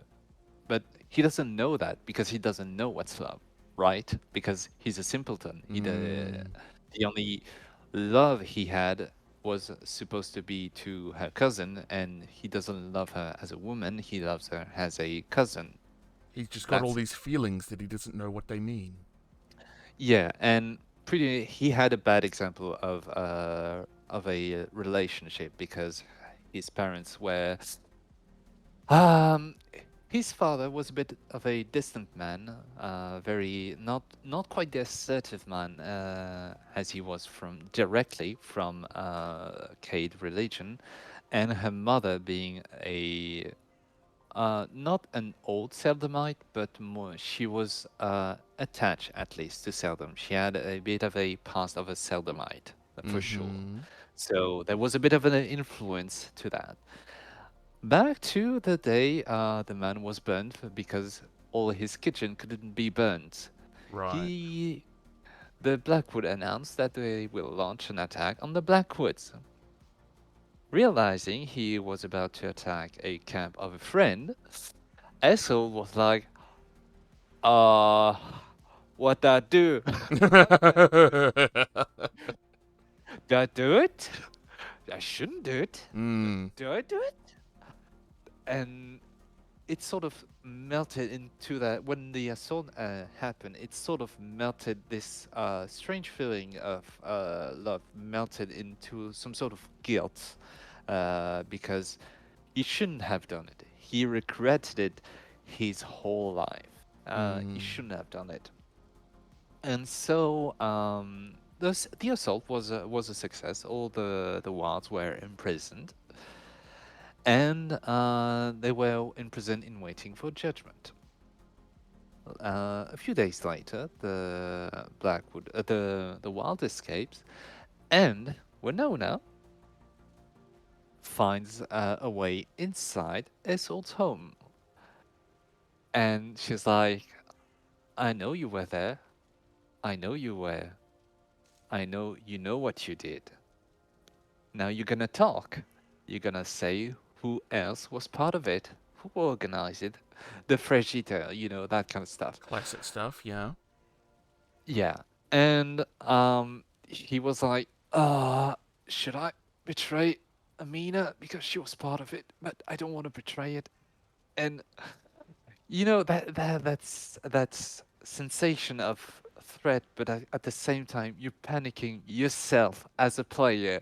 You feel the panic of your character, and Mm-hmm. it Mm-hmm. translates to you, and you're like, okay, this seems to be very important. I shouldn't mess this up. Oh yeah. Oh my god, I had so many of those with Osidia. Holy Jesus. Yeah, And that was that's why it was so intense for the RP in that last season in that last month for me. Oh my god. I was really put through the and ringer. Go on.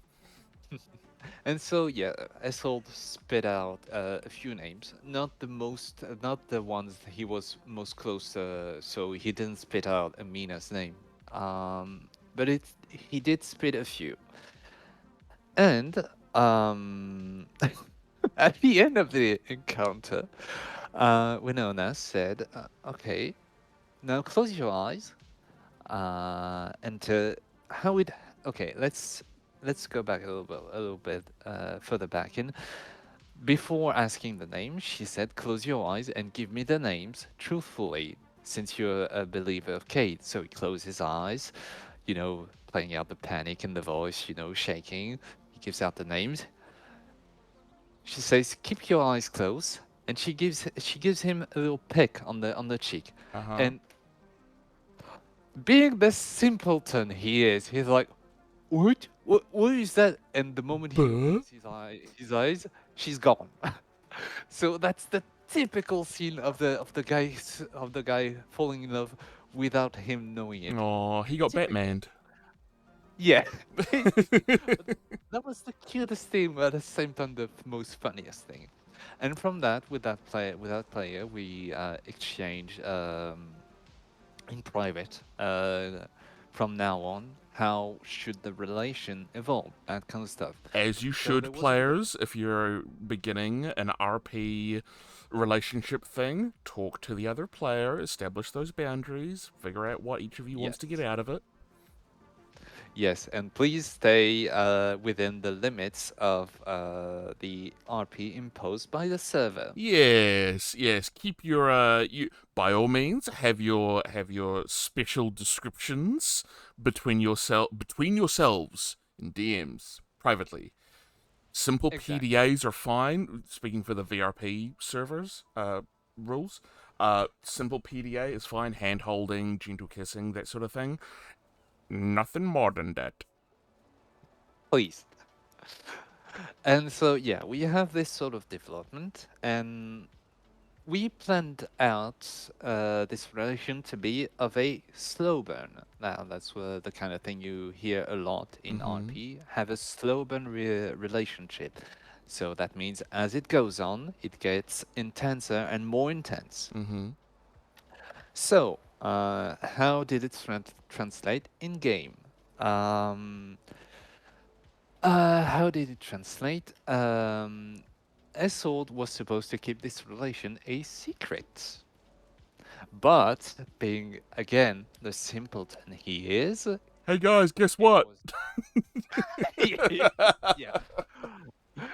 He was like one of the people of whispering when, I think I'm in love. You what, asshole? I think I'm in love Who with. with? Nothing. Don't worry about it. I'm not supposed to tell you. Yeah, exactly. Exactly that. I don't think I don't think. Yeah, I was using that stuttering. I Oh my remember now. god. I don't think I can talk about this. Maybe I'll talk to you later. And he was gone. Amazing. And as it comes on, yeah, things start to get a bit more public. So all the town knows about it. All the wilds know that a seldamite, a wild, is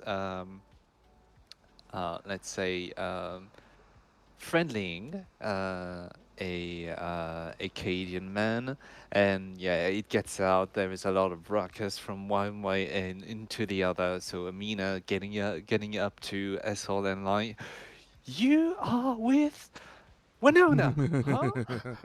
And on Winona's side, you are with a Cadian, huh? That sort of stuff. It boils down to it quickly calms down. Everything is kind of accepting it. Everyone being yeah, be careful, yeah, be careful.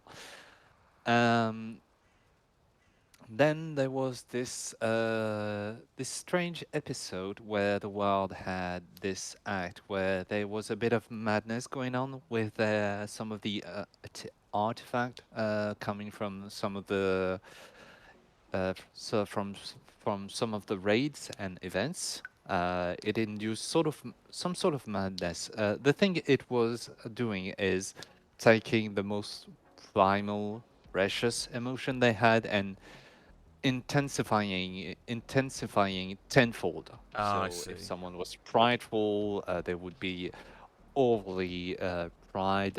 If they were in love with someone, they would be overly in love with this person. That kind of stuff.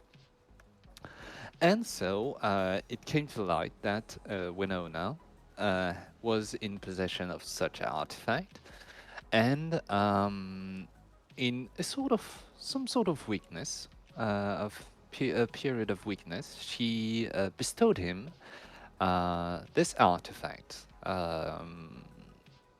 It was some sort of lantern, I think, that kind of stuff.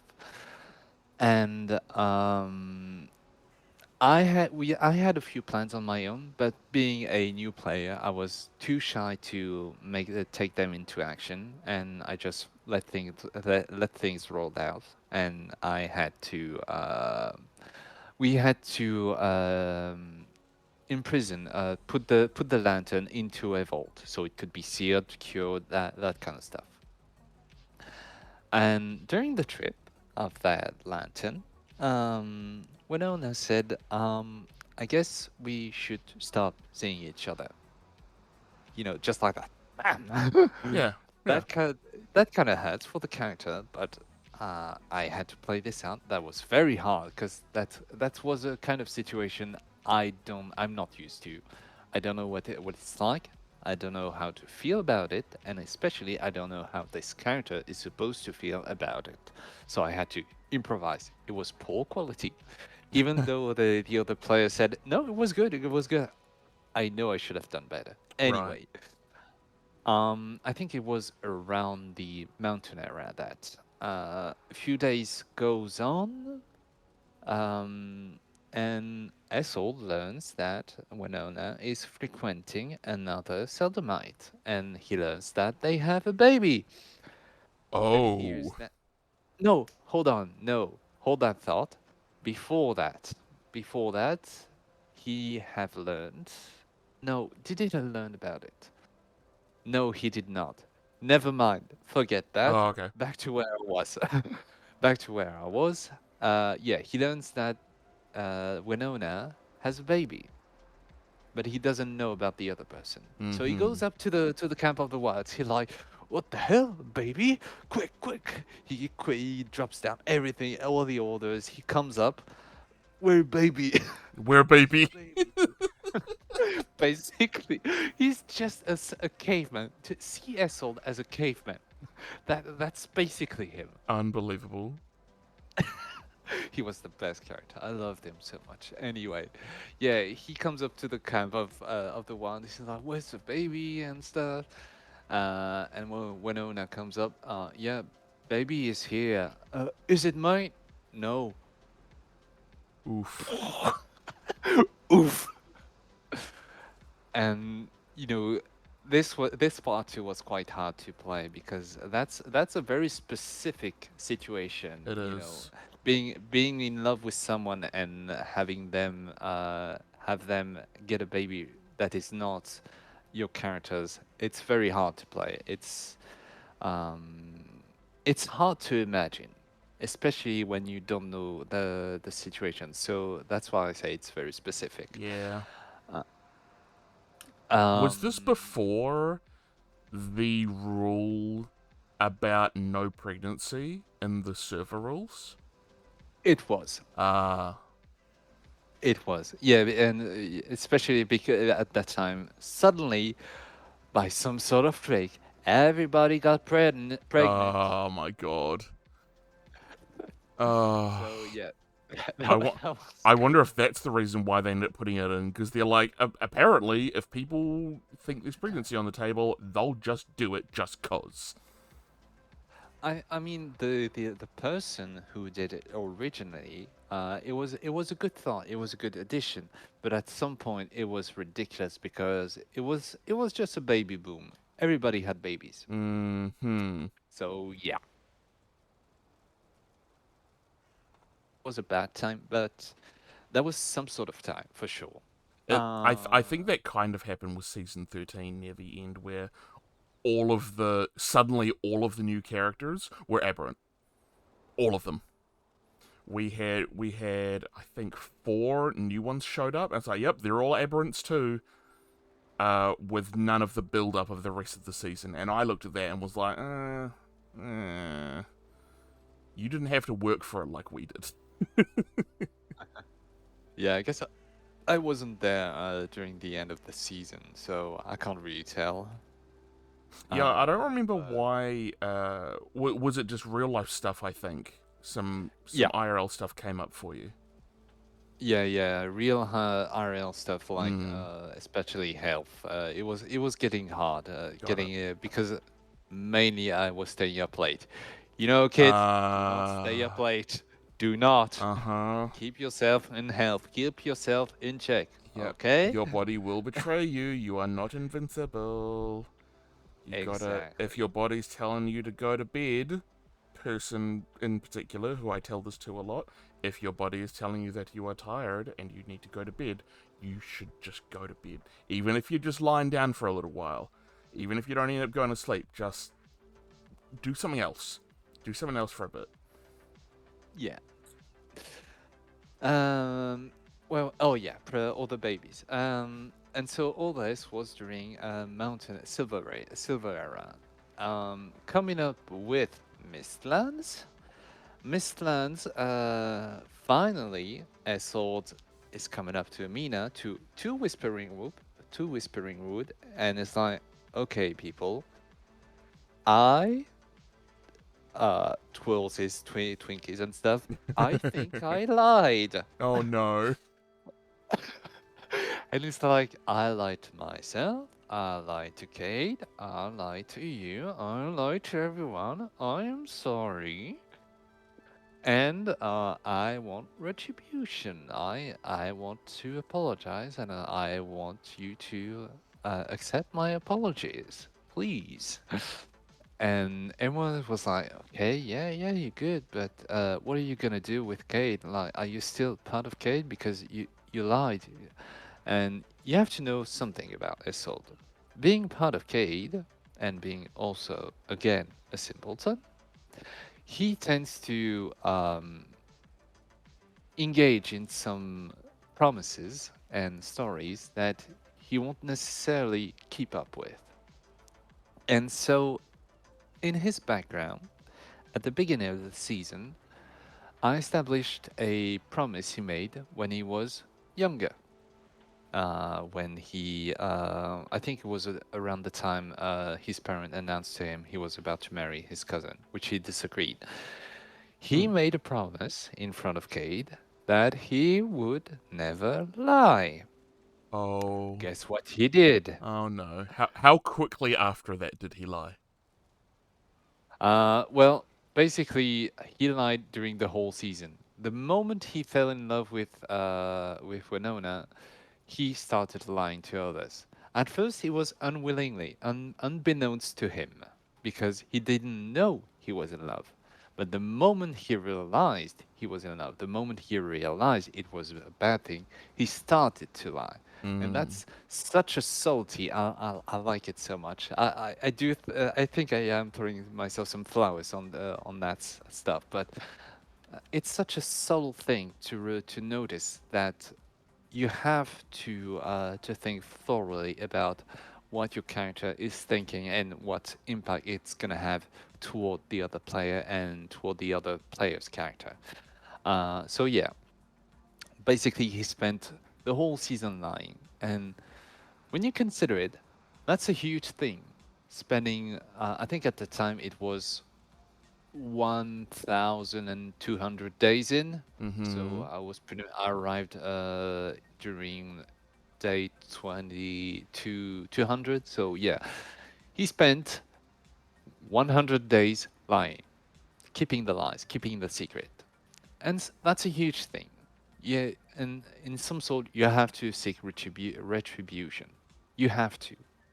And I designed a quest for him, a bit of a scene, where he took refuge in his home, tried to pray to Cade, trying to seek retribution, and she gave him a vision.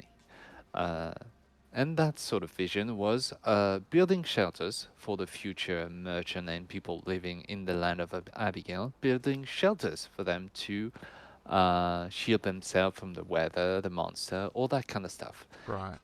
And I set myself a goal of um, one shelter in every biome. Ah, I see. So, so I started the first one. I think I built two in the swamp. Okay, so I need to visualize the map again. Give me a second. Server log, there it is. So I had two in the swamp, went back into the central hub, went up into the mountain, built a mountain shelter, went into the plain, built a plain shelter, went into the mistland, built a mistland shelter. That was hell. Mistlands is usually hell. Yeah, that was hell because it was perched on top of this these huge spire they have sometimes Oh in yeah. Mistland. Yes. I built one on top of it. It was hell because I would fall all the time. And the final one was supposed to be in the Ashland. Essel, being very timid, very again a simpleton, his gear was not up to date in the Ashland, and you know what's up in the Ashland too, right? Oh, the worst. It's the worst. The water. Oh yes. And guess with what type of boat he went in with? Wooden boat. Yes. Uh-huh. Now, now imagine a man on himself in the middle of Ashland, of water Ashland. What's in the water in Oh, Ashland, the my bone good friend? moors. The bone moors. Yeah, that's where he ended his journey. Oh no. Ended as in, did he die there? Yes. Oh wow. And I guess I forgot to mention that too. That I left a lot of journal entry inside his home. Also in care of also a whole book that I gave up back to Winona. She was trying to learn to read. These were very sweet moments. When Essel was trying to learn to teach Winona how to read. Those were very sweet. Maybe that's why a lot of people were very liking this story. Anyway, yeah, a lot of entry left inside the journal that I left to Winona, inside his home, but also in the shelters. And in this entry, there were a lot of insights, a lot of reflection he had about what he has done, what others has done. You know, philosophical question and rhetorical stuff, that Mm-hmm. kind of thing. And yeah, I guess I played it out um, as he was writing his final lines. I think it was a very casual type of thing. It's a type of thing like I wish I could go back to and dot dot dot. Mm-hmm. And that's it. So yeah, yeah, that's the story of Esold back in season 11. Wow. I do appreciate you killing him off in what is a very bittersweet but also very suitable way where he's just trying to make things right. He's just trying to do Yes. what he feels is the right thing to do, and Mhm. that leads to his doom. Yes, but I had a lot of comment about this, and I guess rightfully so. I mean, I did try to do what was best in my own opinion. Uh, but I guess yeah, I guess it was a fitting ending. It was. I can get Autumn crying in the chat. Very, very affected by Uh, this. Dang. yeah, as I said, it left quite the mark on some of the people in the community. It definitely did. I'm sure about this. We're coming up to time on this, so let's cover off. Especially because you were not an early departure, but I think it was prior to Mistlands. I think Uh, when were you a bit around until? earlier. A little bit earlier? Uh, Yeah, I stayed up until before the assault of Glace. Ah, I think right. I think I was up into the mountain for 3 or 4 real life day, and then I had to stop Right, I see. because it was too much. So let's talk about what happened. What was Leonie's story after the fall of Gildemir? The question that I like asking people is, was she aware of Iter or Lahail or anything like that?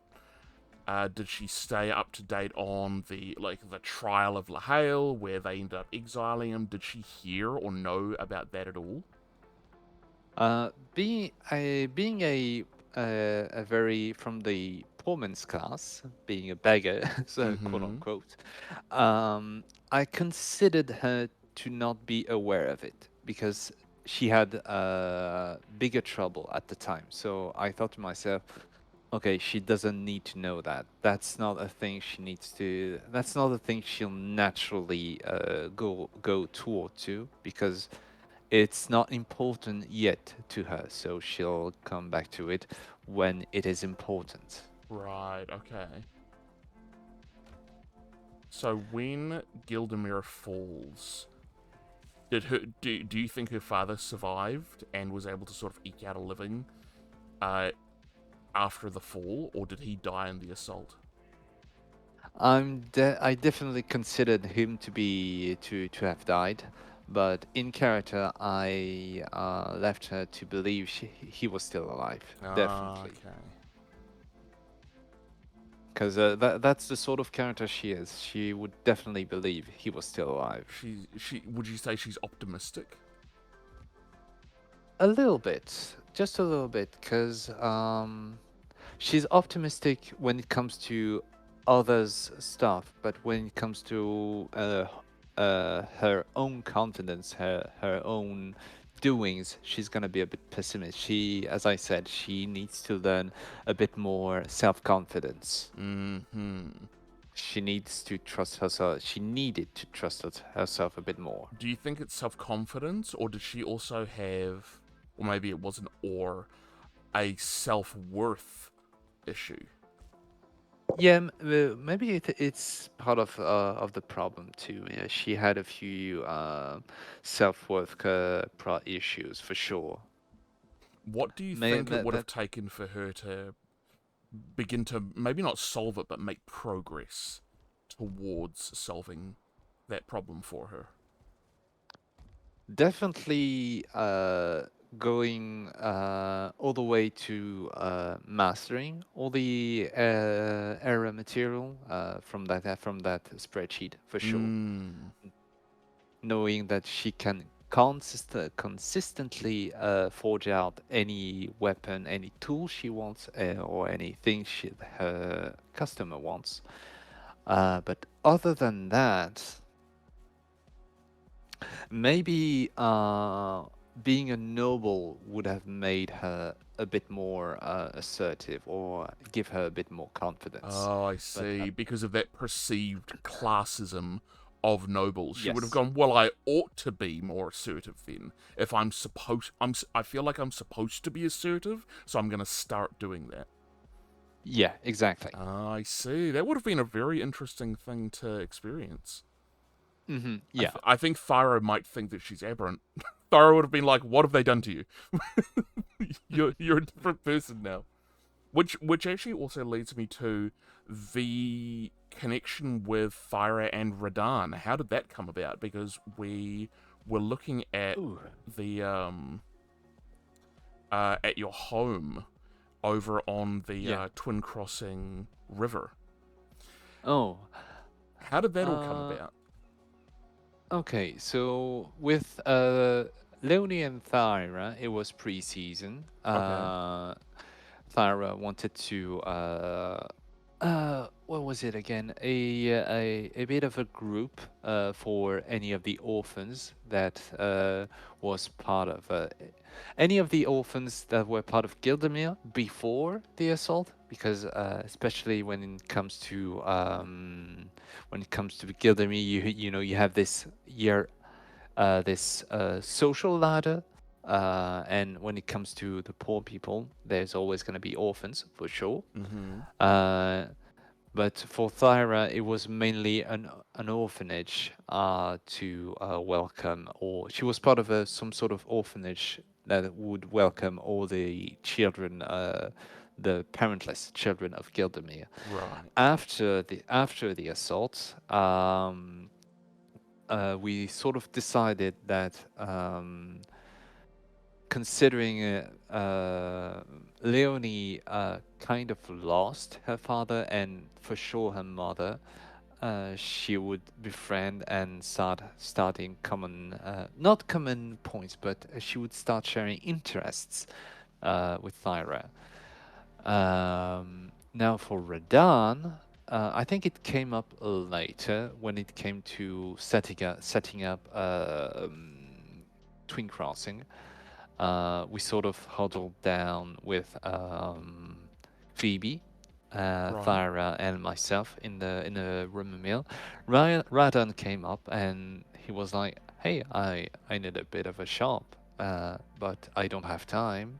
I'm an armor smith. We could You are a weaponsmith. We could share resources and maybe have a bit of a profit between each other." Yeah. And that's how Radan came up to live on I think it was on the left side of the house. Yes. Yep. That's him. Mm. And yeah, Thyra and I had the right side of the house. The central part was more the communal one. Yeah. Edna brings a good point. Hey, do you need a disguise? God, Radan seemed like he had something interesting going on, but I just didn't have the time to really dig into it. I was very I- curious to know what in the hell is he doing? What is his deal? He's okay. It might seem a bit chaotic, and when I mean chaotic, I mean it might seem like a bad chaotic, but it's a good chaotic because it's pure. It's pretty legitimate when he tries to be in disguise, but when you think about it, it's really good. keeps up the character. He used all the aliases, all the disguise. He'd stay in the character he was playing as a character, that kind of stuff. I think he was both an inquisitor, he was also Radan, he was also someone else I don't remember. He played a really good bit of quote unquote triple, quadruple agent. Which is what had me curious, because in character, Radan accidentally left. I think it was a genuine mistake. He and I had gone on a swamp run, and we came back here, and we did the split, and we offloaded all of his stuff onto the dock. And he had left one of his wet bags that had a journal with the whole Inquisitor thing in there, Oh, and it had a bunch of stuff in there. I read it. Shaw read it. But it didn't mean anything to Shaw. At some point, I was gonna try and like find a way to have Shaw be like, "Hey, by the way, what was the deal with that?" But that. one of the first lies that Shaw ever told was, "Yeah, no, I didn't read it. It's because it's yours. I don't care. I don't care what this is. I'm neutral." But in that moment, he was like, "Oh, what's this?" And it's a case of like, he opens it and looks at it because he can't see, crafted by Radan. It's named this. Like, it's just a book, right? He just sees it and he's, "Oh, Radan must have left it. What is this anyway?" "Oh, I see." And then closes it, and then, so he's read it, but he didn't read it out of malicious intent. So eventually I take it back to him and I'm like, "Hey, by the way, be careful where you leave things," and handed it back to him. And Radan did nothing. He didn't say, he just went, "Oh, thanks." And I was sitting there like, come on, surely because to me, in my head, I'm like, the dramatic scene then that I feel like ought to play out is, Mm. "You didn't read it, did you?" Like a very sort of, almost like ominous, threatening, like, "How much do you know?" And I was like, "I'm throwing you such a big hook here, man. Like, just reel me in. I'm so ready to see what the hell's going on," but nothing happened. I Instead, guess. Radan became kind of like a buddy of Shaw's, very similar to Thyra, where if Radan was like, "Hey, did you want to go like gather materials, like do this thing that's kind of adventurous and explorative?" Shaw is like, "Hell yeah, dog! I love doing that stuff." Yeah, I think he assumed as a character, as Radan. I guess Radan assumed he's giving it back to me. He assumed you really didn't read it, Yeah, especially with yeah, with Shaw. When you spoke with as him, you had this how should I say this? The not the righteousness, but a straightforwardness in your yeah, way of speaking. mm-hmm. And if you if Shaw said to you, "I didn't read it," you would definitely believe him. Which I'm so happy you say it, because that's what I was going with. Because me as the player, wanted to play this game because I've played this character before in a D&D server, but it didn't really Mm. get to go very far because there are a number of factors. One of these days, maybe I'll talk about this stuff. Always. But it's basically the same character with a different coat of paint, because I really liked the personality that I played him with, because this was a play-by-post thing, so I was able to really get Mm. into character with this guy. And I really liked this character. I really liked the way that I played him. I liked his personality. I liked the way he carried himself. And as a player, I was like, I could make anyone believe anything I say, because all I have to do is stay consistent. Because as soon Mm. as anyone outside were to say, "Hey, I think Shaw's lying," everyone else will be like, "No, he always talks like that. He's trustworthy. He's never lied to us before." So when it came to him starting to get involved in the aberrant stuff, nobody knew. Nobody, not just because of me not being online very much, but no one ever suspected him. Even though he hung around all these people, I think at one point one of the players in one of the interviews was like, "Yep, I never thought that he was an aberrant." And I'm like, "Yes!" Because he's very good at keeping a lid on things. Oh, hold on. No, I'm learning things. We had the possibility to be aberrant. Yes. Oh no. My friend. Go watch the other interviews. I guess I hate to do that because I'm one of those people who, if I say, "Hey, what's going on with this thing?" and someone points me to a 3 hour lore video, I'm like, I'm not watching that thing. No. But No. I would say the Osidia interview where she goes into detail about it. Uh, Bacon talks about it. That's one of the earlier interviews, and with Mora and Ungold, we go into it as well. But yes, Yeah, yeah, don't worry. originally you weren't supposed to become aberrant. That wasn't meant to be on the cards. But by the time Vile was like, "Hey, admins, I want to drink the aberrant juice. I want to," because of like what Primus had told him, and the snowball was already rolling down the hill. And the Mm, admins couldn't fight. And they've said this. This isn't speculation. They have literally said this. Essa and Withers have told me on stream. They yeah. couldn't figure out a way to be like, actually, no. I think Withers, no, I think it was Essa said, what we should have done is Yeah. just said, hey, we kind of messed up. Okay, we're just going to backtrack real quick because Yeah, yeah. because at the time it was contained, but as soon as it sort Oh of breached yeah. containment, where other people started doing it, Vile was now out in the world and he wasn't aberrant. It's Yeah. really hard to pull that back. Yeah, I think I remember this one interview. Yeah, Yeah, I remember it now. Okay. Yeah. So but yeah, no that would have news been then. interesting. Do you think Leonie would have done it? Do you think she would have drunk? Nah. No. Nah. Nah, she's not like that. I don't think she would. Interesting, because the thing that the pitch kind of that Shaw got when he was like, "What does it do to you anyway?" and the the canonical answer always seems to be, "It gives you what you need to be able to be stronger and better." If Leonie had been told that, do you think she would have done it? Still no, because I No. think, yeah, considering she was considering all the Wendigos, all the saplings, all the things that Ah, can be right. aberrant. She was like, I don't want to be like that. I don't. Mm. And she saw it with once. She's like, nuh-uh. Interesting. So no, I don't think she would have drank it. No, not at Cool. all. What did she think about aberrants? About the like Glace, Pyre, Network, that sort of thing? Did she have a sympathy for them? Did she have a dislike for them because they're the ones who attacked the city? I guess so, yeah, because considering they were aberrant, if they consider she did consider them as aberrant, aberrant had attacking the city of Gildemir, they were responsible of it. So I guess there was a bit of a bit of resentment, not that they because they did it, but because of what they were. I see. Okay, so she tied that. She had that more sort of group view. She didn't have that Yeah, individualistic view. That's cool. yeah. I like that. That tracks with what a few people have said. Andy in particular is like, get mad about stuff. Stop putting modern day I don't know, ideologies into this Hmm. like middle age uh or is it like Western Europe style stuff? Yeah. Hmm.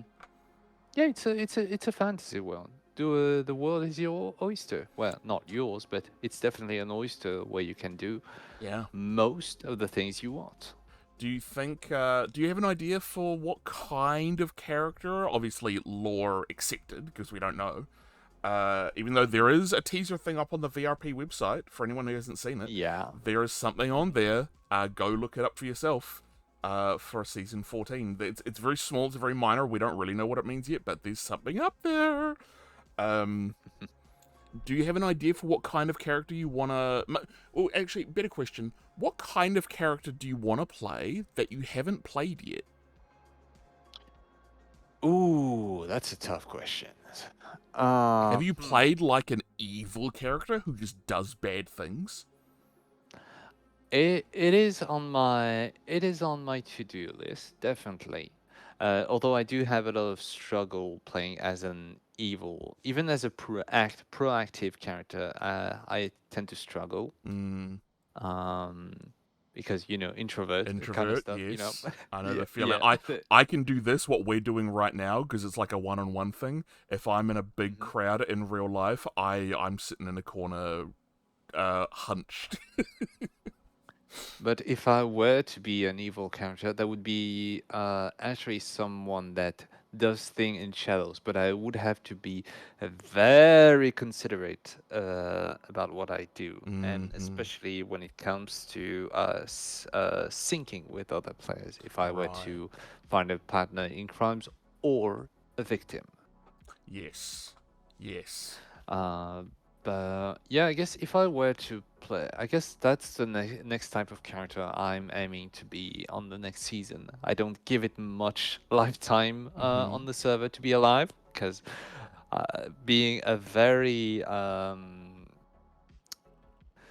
tend to have a bit of a uh, how should I say this? Um,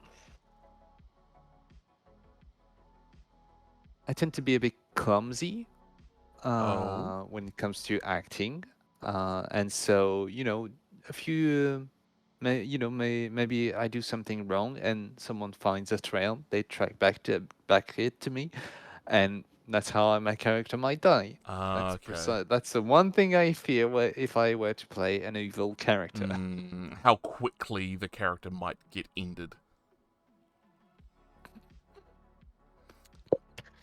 Too quick, Too way too quick. quick.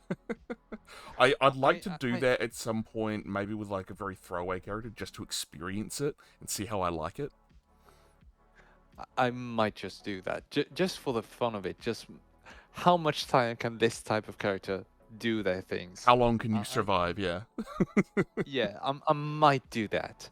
Stay, how much time can I stay in the shadow without being found Yeah, out? maybe even set I a rule should for try that. yourself because self-imposed rules bring out the best RP I have discovered with this series, where people are like, I did this, I did this, I did this, and I'm like, that's why your character was so cool, and it's not because of it's not necessarily because of how other characters play off yours, it's for your own self-imposed stuff, like your spreadsheet on crafting, crazy cool. Yeah. It's, you didn't have to do that, but you decided to do that, and it elevated Mm-hmm. the role playing.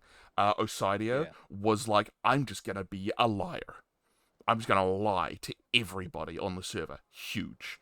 Um, for my own self imposed rule was that if I get sent to the regular spawn point stones, Shaw is dead. Yeah.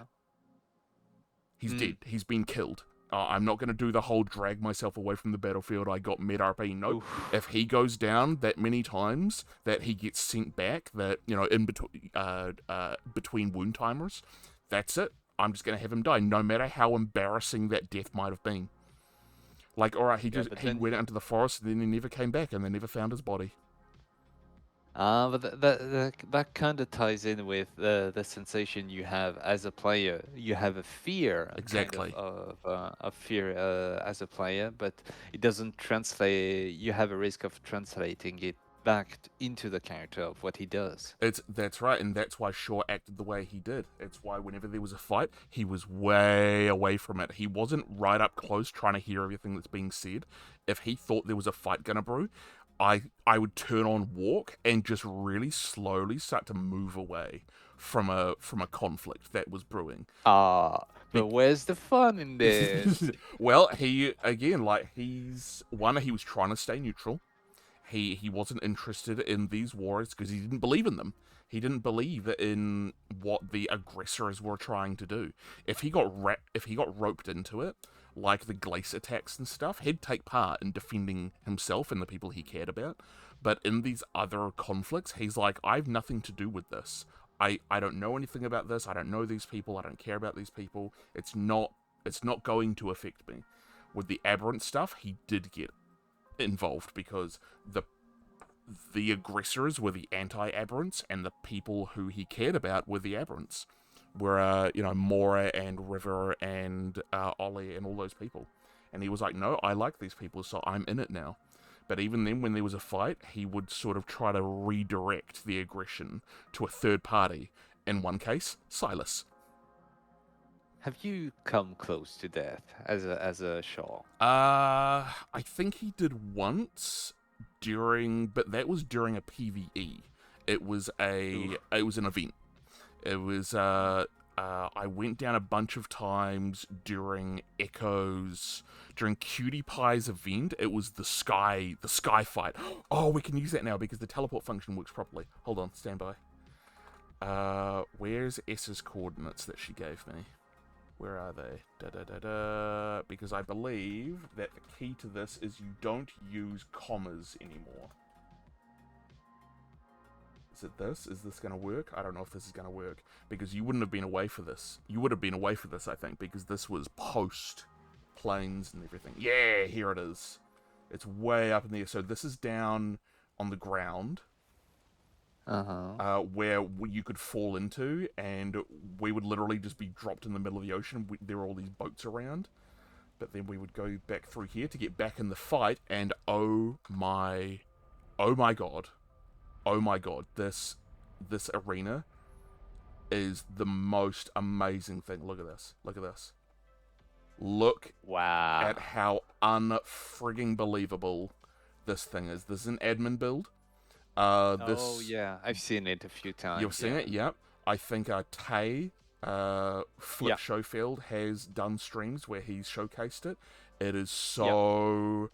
Oh my... So imagine, anyone who's played an MMO before, you can imagine this. Imagine, like, 30 players. No, ad break, no, get out of here.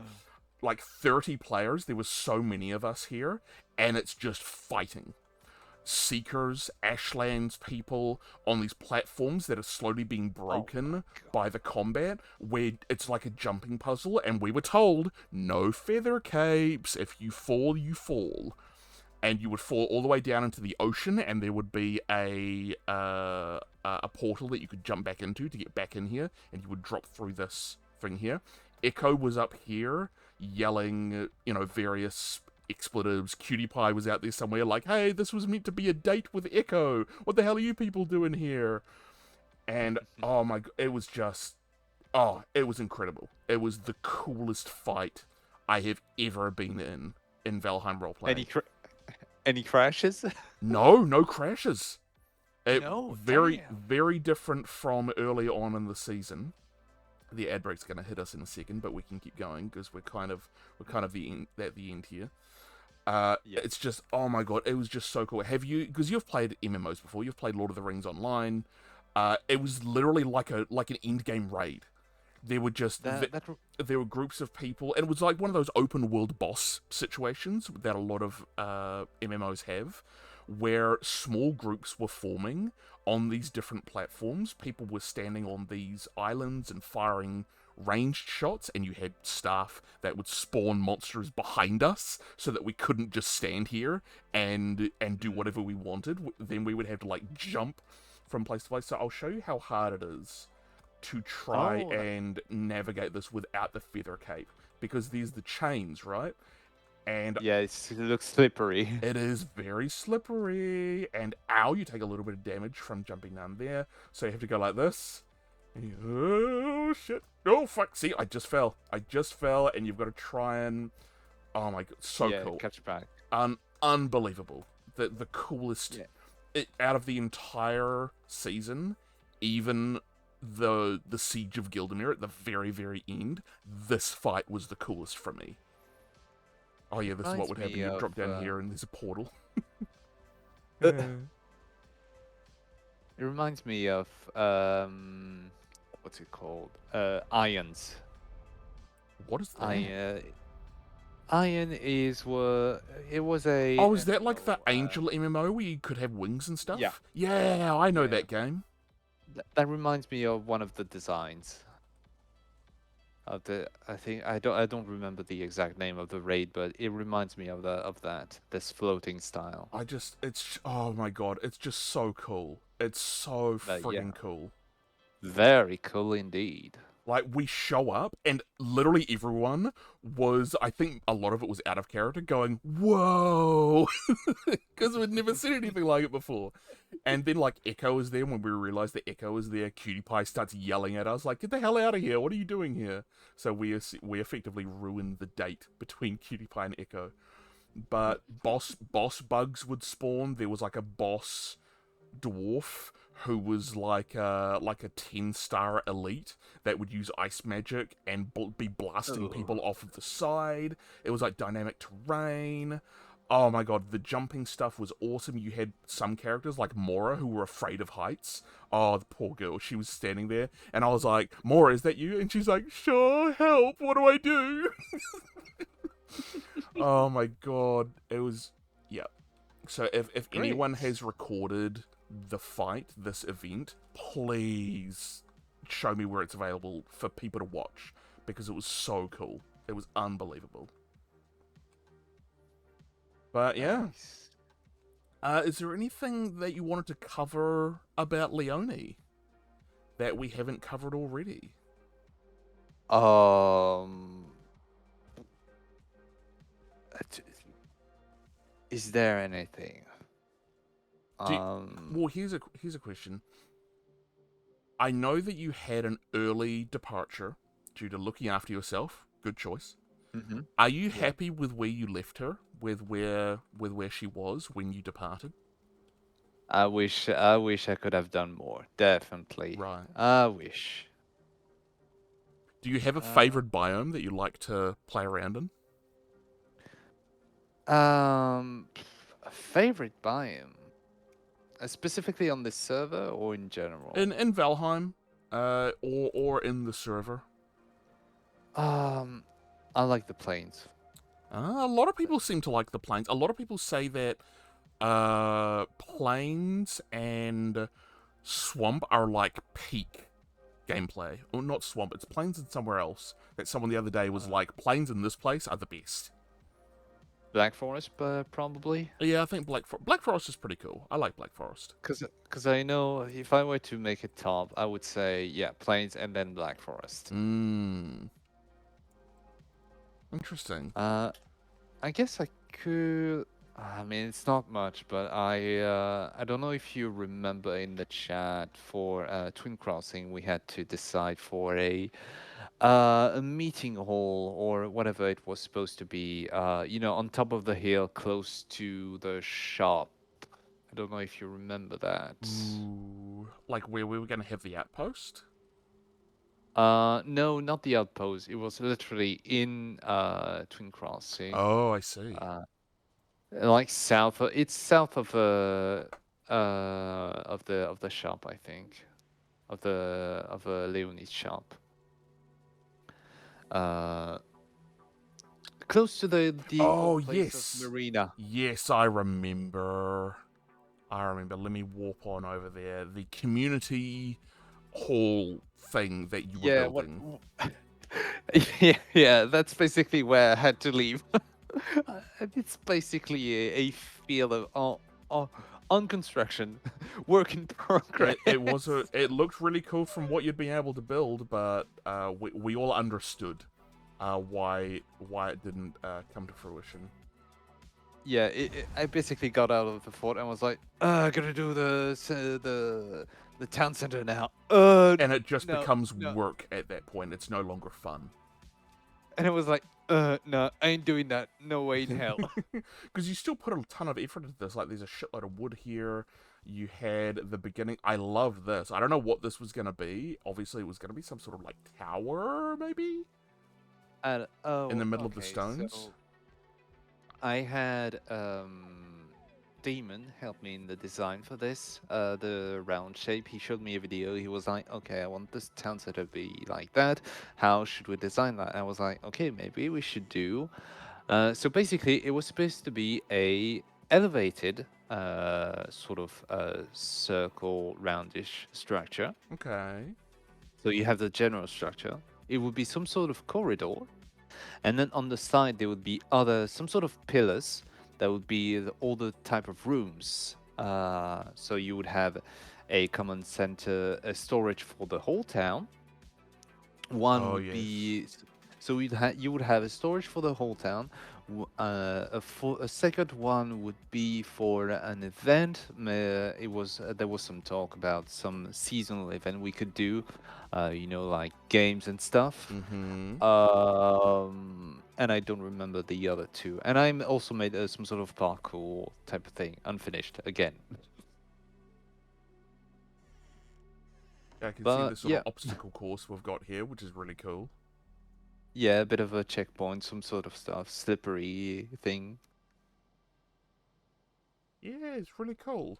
Because I remember coming across this, and I think I asked Thyra about it. I was like, wasn't Leonie working on this? And Thyra, in character, came up with the in character way to say Leonie is no longer going to be working on it. And I think that was Yeah. the day that you'd posted the thing, and I was like, right, yes, I remember now. Yeah. And I think we Yeah. had the finale for the canonical story that I heard was that Leonie was still around, but Leonie's basically like a homebody now. Like, hangs out at home, just regular everyday, trying to live a normal life.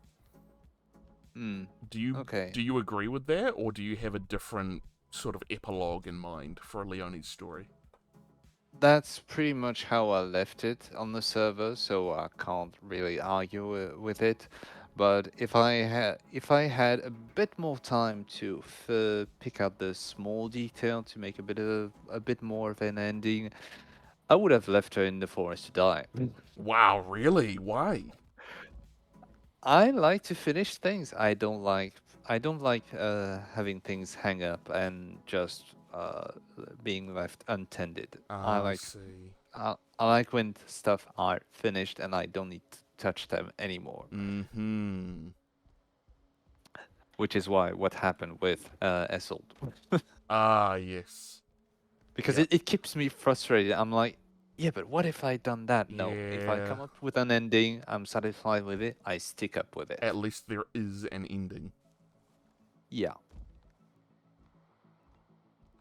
I want to see if I can do this course. And no, it's pretty easy. It's not much. Especially with 100 jump. And you do have to be unfed though. That is. Ah, yeah. Oh, wow. This is... Oh, the slippery... This is like American Ninja stuff. Ugh, did it. Yeah. Or just run around the outside.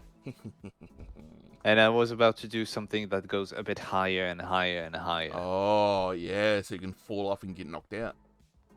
Yeah. That's cool. That's cool. Oh, yeah, it was the sky fight that I'd come close to not dying in, but I would have totally killed him, because even though the PvE rules were active, in terms of hopping back up and fighting, you basically come up Hmm. with a reason why you keep fighting, adrenaline, whatever it might be. I was going down, but I was like, this still counts, and I think I told Dreamy, I told Moran, I told the other people who I was role-playing with out of character, I was like, sure might die. By the way, just letting you guys know. Just prepping you, especially because Osadia and Shaw had started to kind of ramp up a little bit by that point. They'd started to get a Hmm. little bit closer, not quite in a relationship, but they'd started to get Yeah. closer. I was like, look, by the way, my rule is still in place. I think that's even where I told Dreamy. I was like, by the way, because this might come into play, he might die. And so I went down and I got medded. I had only a couple of medkits with me because they weigh so freaking much. And I managed to Yeah. get rid of the debuff, because the way I looked at it was, if I got medical treatment, if I got rid of the buff, that's fine. He can keep fighting. I'm okay. But it's the act of being sent back to the stones that would be Okay. death. So as long as Okay. I get rid of that debuff, as long as I get that med RP, it's fine. So I went down, I think the total amount of times I went down was 5. But it was either after running out the clock on the debuff Mm. or getting Yeah. medicaled. And so afterwards, because of the way the PvE stuff works, they were like, look, do your mid RP after the event so that you're not missing out on the event. I get out, and Ollie, of course, is like, hey, is everyone okay? And Shaw is just like laying on the ground, like bleeding bruised, beaten to hell. I did like the vomit emote while on the boat being taken back. I had him like slumping down. I was groaning, and everyone's like, "Oh my god, we've never seen him like this before." Much like when Osadia first heard him laugh, everyone was like, "We've never heard him make that noise before." And so everyone was really worried about him, and I was like, "Oh, cool! People actually care about the character." So I was really happy with Nice. that. Got meted, and that's how I found out how Bacon likes to do med RP, which I really like. The phrase I've been using really frequently lately is "trust the Bacon." Bacon is a very experienced, very excellent role player with really good ideas about how to handle certain things, especially med RP. The way that they do it is the patient, the subject of the med RP, tells the doctor, "This is what's wrong, and this is how you can find out what's wrong, and this is how I want it to go." It's not up to the doctor. Bacon leaves it to the patient to lead, and then Bacon is like, "Hey, if I do this, will that work?" So very, very good. Trust the Bacon. Bacon has proven themselves, in my view, to be very trustworthy. Yeah, you have a lot of good play, a lot of veteran player that have. I guess they all have their own domain of experience, but most of them, if not all of them, know what they're doing because well, first of all, it's only VRP they have experience, but also with other games. But yeah, as for myself, I trust them wholeheartedly. I could blindly trust them. Mm-hmm. Yeah, we've got such an amazing community here. I'm so happy. Like the thing that makes me happy is the response to this series. After the first one, people were actively pursuing me in DMs saying, "Hey, can I come on?" I was like, "Whoa, really? Really? You actually like this?" I was just doing it because I thought it was neat. I thought it was a very indulgent thing for me to be doing, but it's really cool to see the response. So what would you say is the canonical ending for Leonie? Is there anything you want to kind of retcon for Leonie for season 13, or are you happy to leave her as like, she was able to get kind of like a meekly living happily ever after? I can't really tell for sure because I don't even know how the season really ended. But considering the fact that there was an option to become for people to become aberrant, uh, I guess she tried to. She could have stayed away from the fight most of the time because I guess she was a bit traumatized by the fight with Primus. Makes sense, yeah. She's not a fighting buddy. Definitely not at all. Do you think she would have become a happy citizen of New Gildemere under King Roland? Yeah. Oh, hold on. No, maybe not Roland. No? Because at the very start of the season, little small fact. At the very start of the season, Leonie settled down. At the very fork of this that river that you saw. Where you have the bridge for the Thyra. Yes, She had a small. She had a small hut. Literally, it was a hut, and as she was extending, trying to start that build that you saw for the shop, she was getting rid of all the rocks, and I went to bed. And the morning after, I wake up and I see I see a board where it is written, "This is Roland's rock. Oh No my one god. touches Roland rock." Oh And my she's god. like,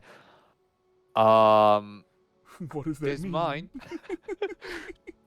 You're on, and she. It's not like she doesn't like Roland, but she doesn't trust him. Interesting.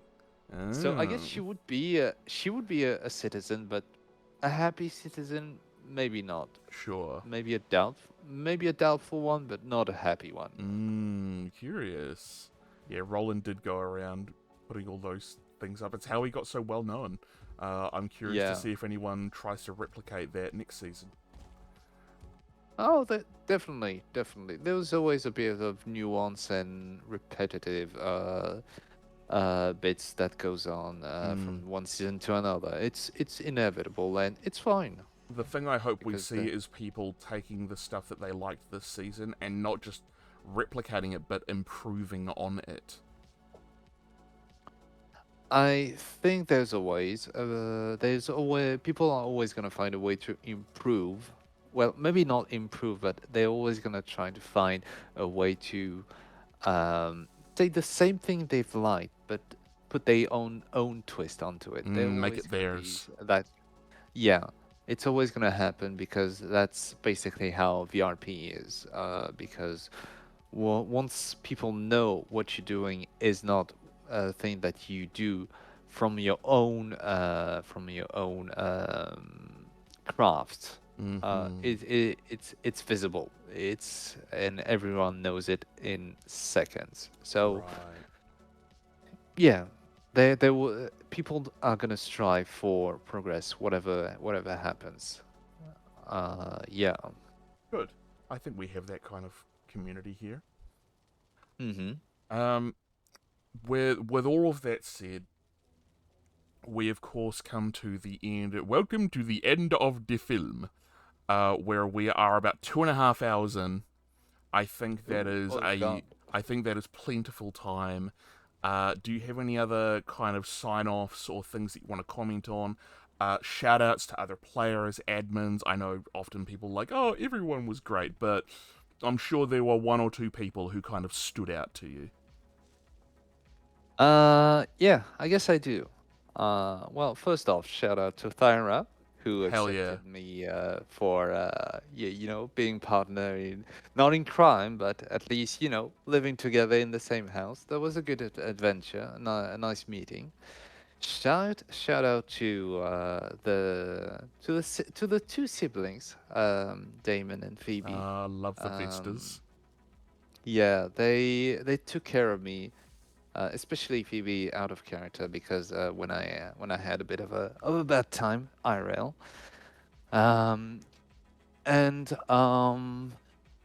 yeah, aside from those, everyone was great. I really appreciate my time on VRP. It really it helps me as a human, but also it helps me come up with new characters that and stories that I enjoy to share because that's the main point of RP after all. Sharing is caring. Yes, it is. Of course, the last question that I ask everybody: Hmm. what does no one ever ask you, but you wish they did? Either you or Leonie.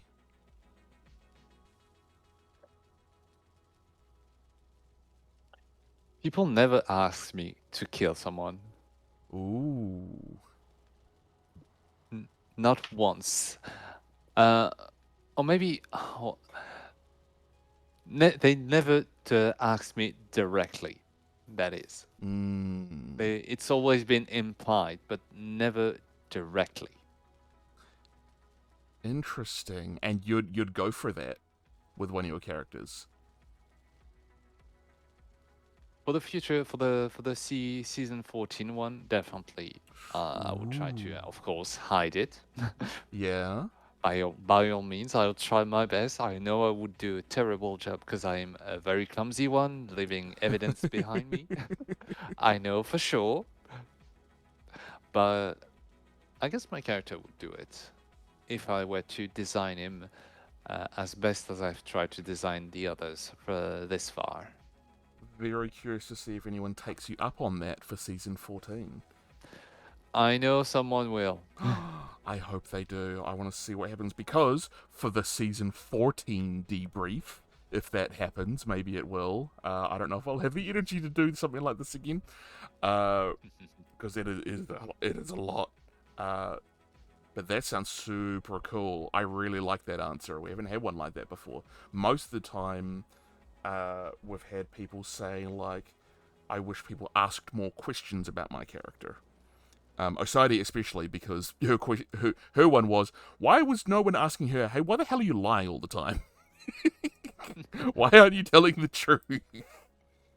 Well, I guess for me, it surely ties to the fact that I'm always trying to be a nice character. So people assume, even generically as a player, I'm generally very nice, very polite. Yeah. Everybody thinks I have not a higher education or that kind of stuff, but they assume I'm a very kind, maybe a bit inoffensive, but I wish people ask me in character to be a bit more assertive, to take action a bit more sometimes, Interesting. Yeah. and with is insistence. That is not just one question. I say no, and they're gone. No, if they really Push. ask it, yeah, it. I guess that's the thing. I wish people would push me more often. A little more pressure. That sounds very, very weird, by the way. Do not take this out of Look, context. in context, it works fine. I definitely won't clip this and send it to other people. No. Thank you so much for coming on and doing this. This was awesome. I'm really happy that you reached out to chat about this. It was great to hear about Isolde. God bless. God bless this guy, yeah. Bless this man. Thank you for talking about your previous stuff, your experience in role-playing. It's so much fun for me to hear the experiences of these other people, because we're just floating through a rock in space, and everyone has so many different ideas about like what role-playing is, what makes role-playing good, what makes it bad, what they like, what they don't like. I think it works pretty well to help inform the three people who do watch these things. I don't know, like, give you a better idea of, or maybe different ideas about how to approach the next season. Maybe you had an idea in your head and now you're like, that thing that person said sounds pretty interesting. Maybe I'll try that. Well, that's the basic of RP anyway. Just communicating with a few people, and then the ideas spreads out. It develops. It gets a new kind of evolution, and at the end point, you have the final product. Maybe not totally finished, but it always has a unique shape. It takes a unique form that kind of, strangely enough, pleases everyone. Yeah. Yep, everyone gets something out of it. And with that, we end off with our 3 rules of life. Most important rules. Rule number 1, imagine people complexly. That person that flipped you off on the street, that person that cut you off on the highway, that person that is throwing expletives out into chat on Facebook comments or Twitch chat or whatever. They are living a life about as complex as yours. They're going through a bunch of shit that you do not know. Do your best to cut them some slack. Rule 2 is be good to yourself, because no one else is on the hook to do it. Do not do marathon sessions of Valheim roleplay only to need to go to work in an hour and then get home and go back on Valheim. Take care of yourself. Feed yourself. Hydrate yourselves. Get good sleep. Talk to people outside of the game. And of course, rule 3, the most important: life is uncertain. No one is promised tomorrow. Eat your dessert first. Until next time, folks.